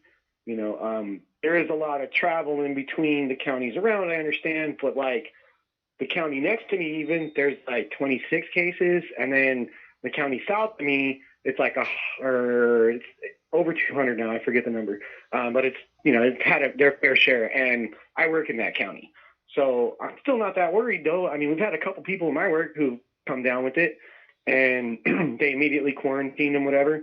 Yeah. And they super clean the rooms that those people are working in. So I'm like, all right, well, and I've been working next to people this whole time. We've had to wear masks at work, for the last 3 months, but I work in a clean room, so they have those hoodies you put on, look like ninja masks, Oh yeah. And so I just threw one of those on, that's fine for me. I mean, it's part of being in a clean room environment, right? So we don't have to wear those all the time in my factory, but since this thing came along, I used to work in a fab where you had to wear the full bunny suit, and so it's really hot, and yeah, it's not that most comfortable, but hey, dude, it's. You're in a clean room for a reason because, when you breathe out stuff, your spittle can, kill the chips.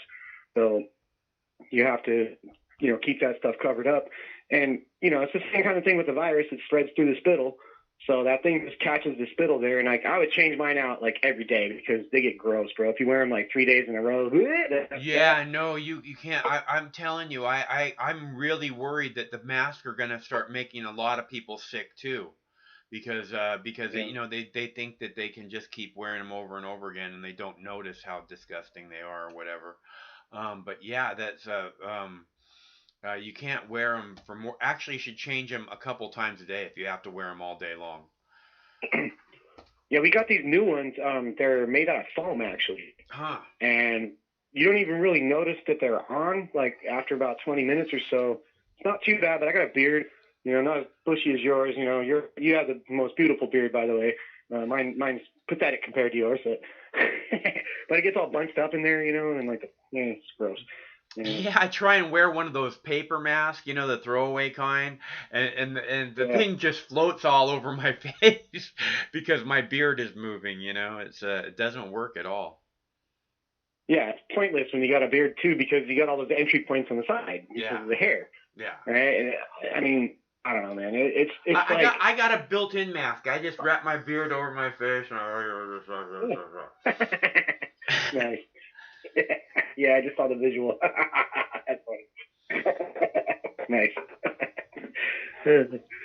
Yeah, well, that's all I really got tonight, man. Kind of a slow week this week. So. I'm glad to hear you're doing well and that you're still ready to take care of business. Yeah, man. I'm moving to Arizona, bro. So wish me luck there. What's going on in Arizona?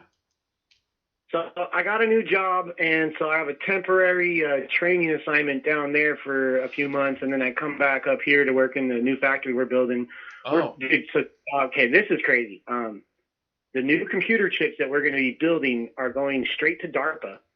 They're going to cost $100,000 a piece, and I'm not sure how much I'm allowed to talk about because a lot of this is top secret stuff, but like. It's basically going to make a new supercomputer to beat China in the like cyberspace war. So China just recently announced, I think it was a 53 qubit quantum computing machine that they built. And now, our military is trying to beat the Chinese, at their, quantum computing level. So what they're trying to get to is, what I understand, they're trying to get to the point where they can crack military level grade encryption in seconds instead of hours or years like it takes right now. Wow. So it's a cyber war that's been going on for decades now with supercomputers, and that's like the chip I'm going to be making. So, yeah, I mean, I don't know. I'm sure people can figure out who I work for by now, after saying all that, but I'm not going to say who I work for. Well, in Arizona, are you gonna be in the high desert, or are you gonna be like in Sonoma, or where, somewhere nice, or are you gonna be like I'm going to be just south of Phoenix. Yeah, that sounds a little hot, man. Take lots of shorts. Yeah, and I just got my AC refilled on my car, so I'll be good there. Cool. Yeah, that's gonna be important, man. I don't know. Craig's mom lives down there, and I don't know how people survive. I can't do 115 degrees, dude. I just can't do it. Yeah, it's rough. I grew up in SoCal, and my grandparents had a house down there in Mexico, just south of Phoenix, about 200 miles or so. So I'm familiar with the 130-degree heat and stuff. I've been in it. It sucks. Like, you just basically stay inside and turn the AC on and look outside and go, wow, it's really hot out there. Yeah, it's like in Vegas, nobody goes out until the sun goes down. So. Yeah, exactly. Yeah, so I mean, it should be okay. It's only a short-term assignment. They're paying me like $13,000 to go do this. So hell yeah. Right on. Yeah, man. Congrats, dude. Yeah, I think Mose Freeman has probably pretty smart. Yeah, in the chat. No, I don't work for them. Nope, not them. No. There's a lot of very smart people. Yeah, he did the math on it. He probably just Googled it and showed like, oh, they're in Oregon. Gee. But so is NVIDIA, and so is we have AMD up here too, and we also have a bunch of other semiconductor manufacturing companies like TEL and ASML. So it could be one of those. You never know. As far as you know, it could be. Could be. I can neither confirm nor deny that man's coming.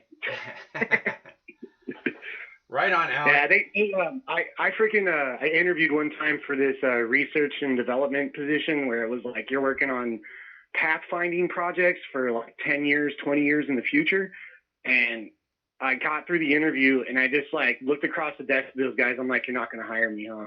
And they just kind of like shrugged their shoulders. I'm like, I talk too much. I know. And I just walked out. Yeah, well, you know when you nailed it, when you connect with somebody, when somebody's interested and when they're not, Yeah. It's like I totally like nailed an interview one time, thought I had it, and then it was an internal job. And this is a different interview. My boss's boss called me into, says, hey, you want to have a meeting and talk about your interview? I was like, oh yeah, dude, I really do, like, because I want to find out like where I went wrong. And we sit down in the meeting. He's like, dude, you were actually one of the best interviewees that we had. He's like, all your answers were phenomenal and well thought out, and then you elaborated and explained everything. He's like, the only thing you didn't have was you didn't have, enough experience doing this thing and this thing. And we had two other guys that had that experience, so we went with them. He's like, how'd you have that? We would have picked you over them. I'm like, oh, okay, so now I know what I need to do. He's like, thanks, man. So it's pretty cool that they actually, gave me that feedback. How often do you have an interview? Yeah, that is really cool. Like think about it. Like how many times you have an interview and then like you get denied and you don't even know, you never get a call back and you never know what happened. You know what I mean? It's like, where did I mess up, you know? Sometimes it's obvious, you know, you drop an F-bomb, like, in the middle of a sentence, like, stupid. You can't stop staring at your boss's tits. Oh, that too. I've had that happen. Yeah. I remember an interview I had down in Cali years ago, and this chick had a big old bolt-on rack, you know, it was like aftermarket double D's, man. I was like, Mama! Mama! Yeah. I need milk. Okay, man, I'm going to let you go, bro.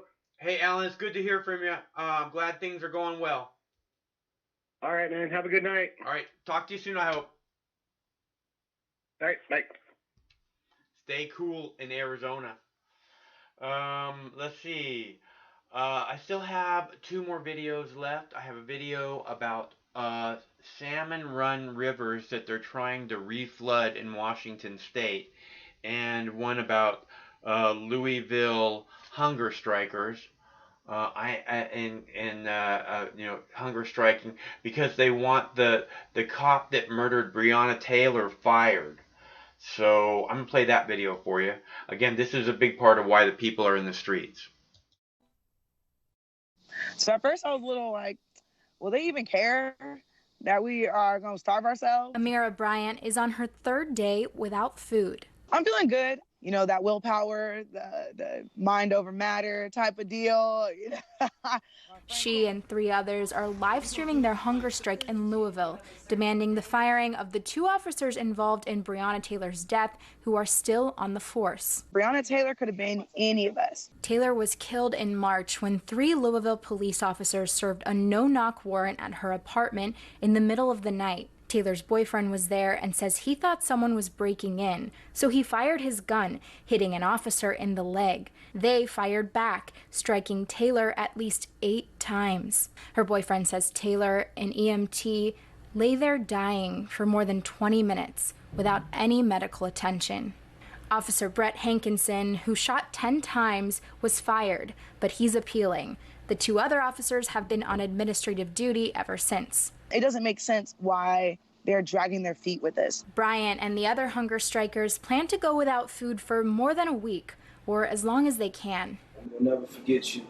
We do this for you. The citizens of this city and of this world are willing to do whatever necessary to show that you're mistreating us. Both the FBI and the Kentucky Attorney General's office are investigating. And they're going to look at all the facts. And you don't want something that's halfway done.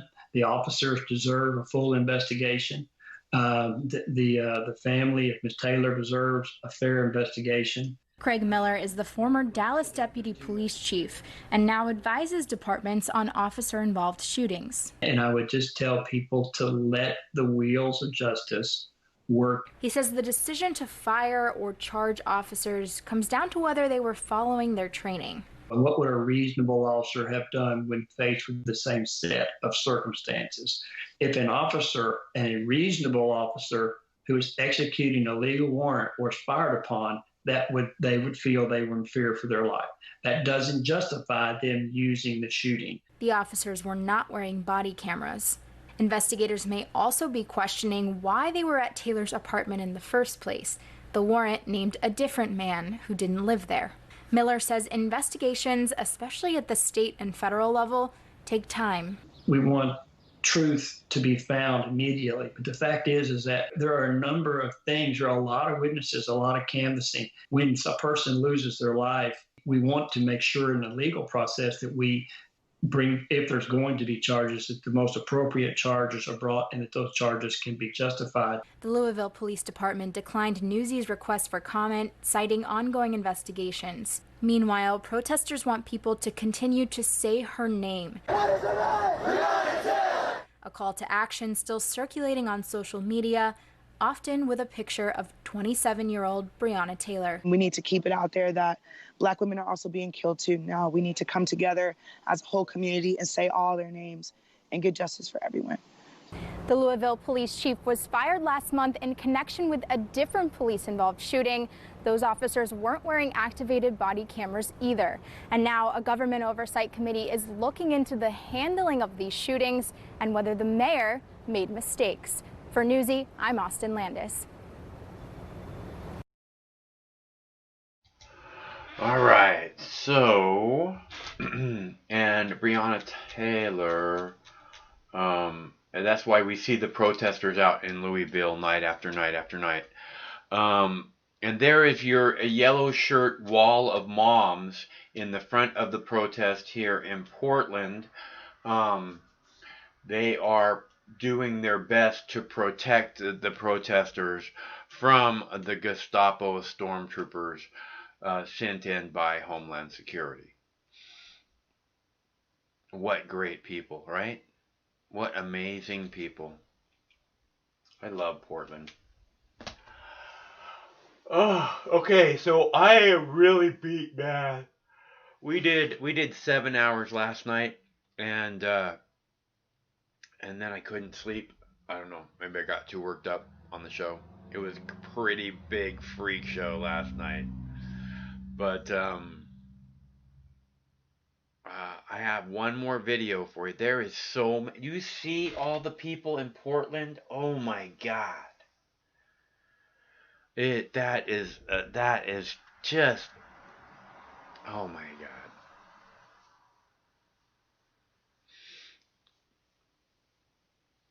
This is what, night 55 of protest? Look at the protests have just gotten bigger and bigger and bigger. What a beautiful sight! The people demanding their voices be heard by their representative government. The people, the brave people of Portland, standing up to comply or die police state, who seem to enjoy hurting people just standing there with their hands up. We watched it again and again.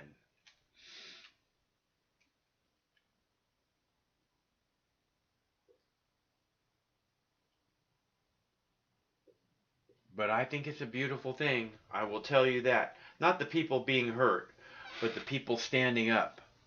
Standing up against a comply or die police state. How can it not be a beautiful thing? What do you want them to do? Roll over and pee on themselves like a beat dog? No. They're standing up like brave, proud Americans who have the right to stand up against their government and say, enough! It's fucking beautiful. And I love it. I can't tell you how much I love this. This is exactly what I've been calling for so long. Right? This is what I keep telling you guys. Forever. But before the George Floyd, before the COVID-19, this is what I was talking about every night. This is what needs to be happening. Exactly what's going down in Portland. The people coming together to show the bullshit, evil government who has all the power. Whose streets? The people have all the power. Fuck the government. Fuck the police. Okay? That's it.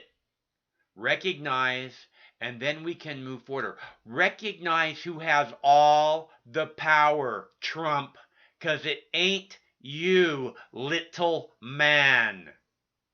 The people have all the power, and you should want it that way, because that's what America is supposed to be about. The people having the power. Not some over-intrusive, militarized, comply or die police state. Nanny state telling us what we can and can't do every fucking step of our lives. Nobody wants that.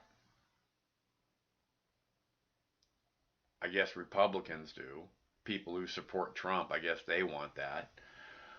But those of us that have freedom left inside of us, to have a little bit of fucking balls to stand up against authority, to question authority.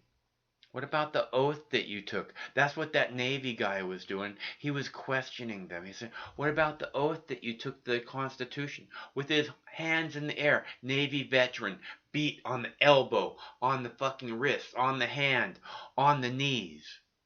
as hard as they could wailing on that guy. All I wanted to know is what about the oath that they took to the Constitution to protect the rights of these people. And they beat the shit out of him because they could. Broke his arm, broke his hand. They wanted him to feel pain for the rest of his life for not complying, for questioning them, their authority. Respect my authority.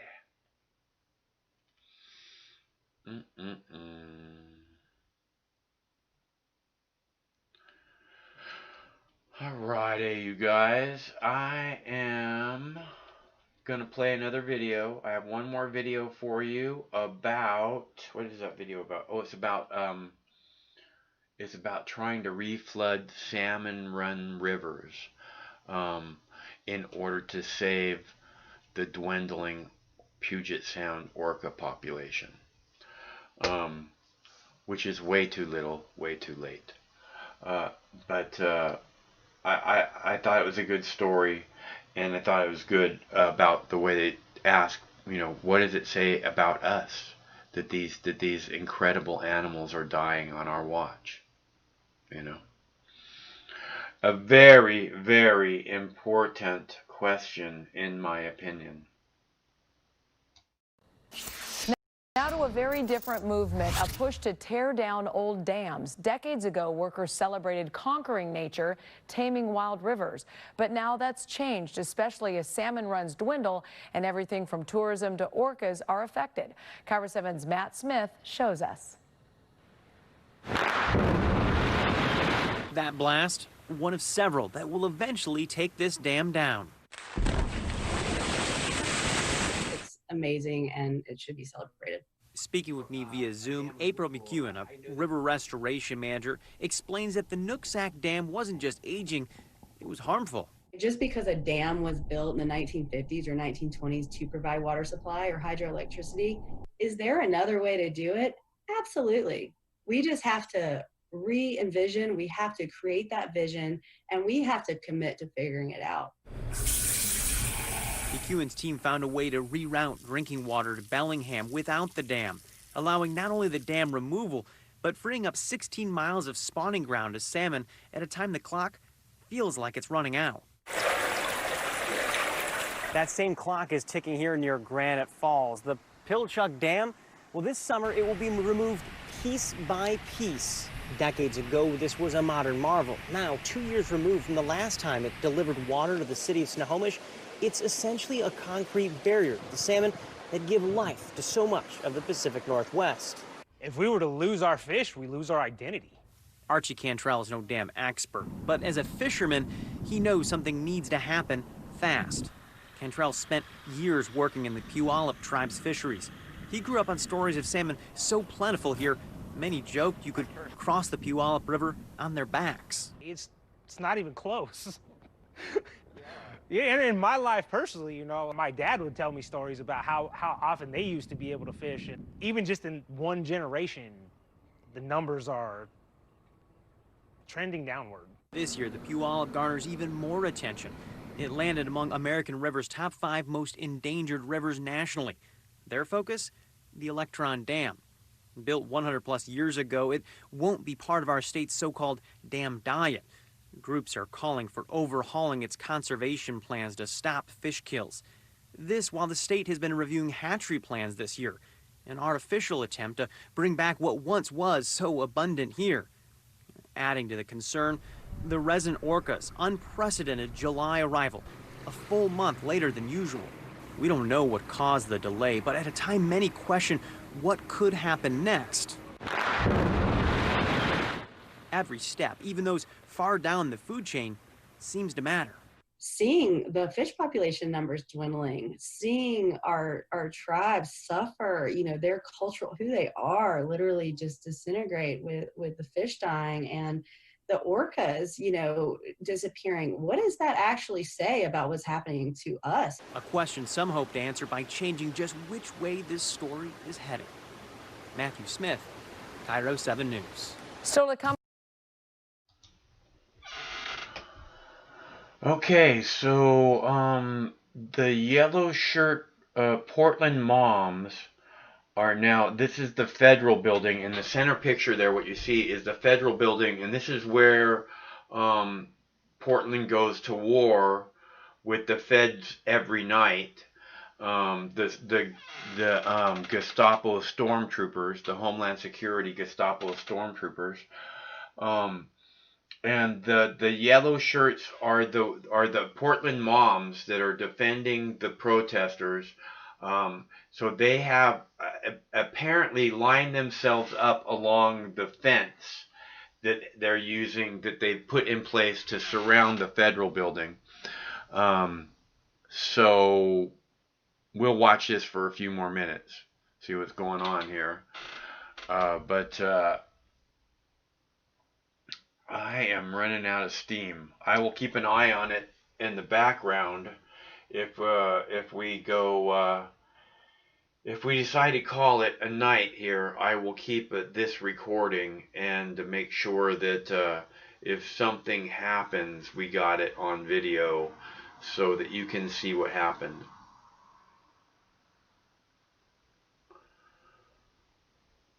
Because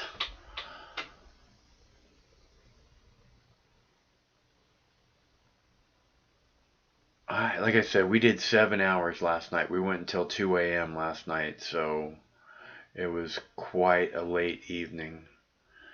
And I really want to just relax for a little bit. But we'll keep an eye on this for a minute here, because it does seem like stuff is happening and it is important. At least I believe it's important, and I believe it's a beautiful sight. And I look at the sea of people in Portland, man. I mean, and we're looking at two different locations too. I'm pretty sure that one is surrounding the federal building and the other one is somewhere else. The people with the flag are not at the federal building, I don't believe. So there's giant crowds in two different locations. You imagine if one goes to join the other, surrounding the feds. One can only hope. Fingers crossed.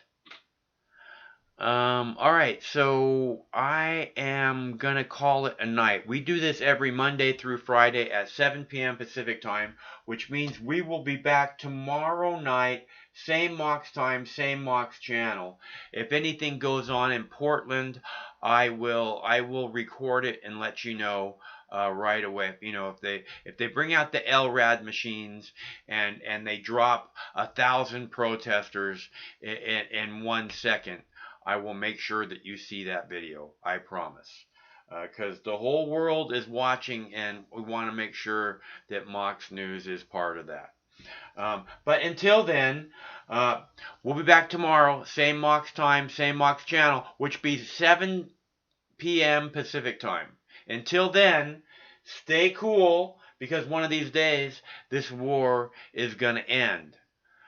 And if these beautiful people have their way, I think that'll be one day soon. Wouldn't that be nice?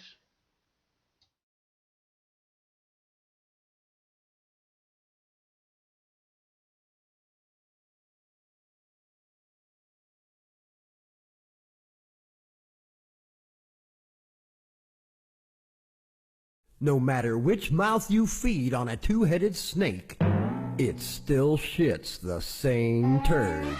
But lucky for you, you have Mox News. More than 10 years. More than 60,000 videos. Mox News has been filtering the nonsense and illuminating the bullshit from your mainstream media. Turn off your TV and turn on to Mox News. For over a decade, documenting the socio-political events that have etched and carved the pathways that define today's modern mess, Mox News has been providing clarity while faithfully bringing you today's relevant stories 100% commercial-free and subscription-free. And just like Lady Liberty vows to remain free. But at this time, we're asking you for your help, your patronage, and your support to keep the lights on and the videos rolling.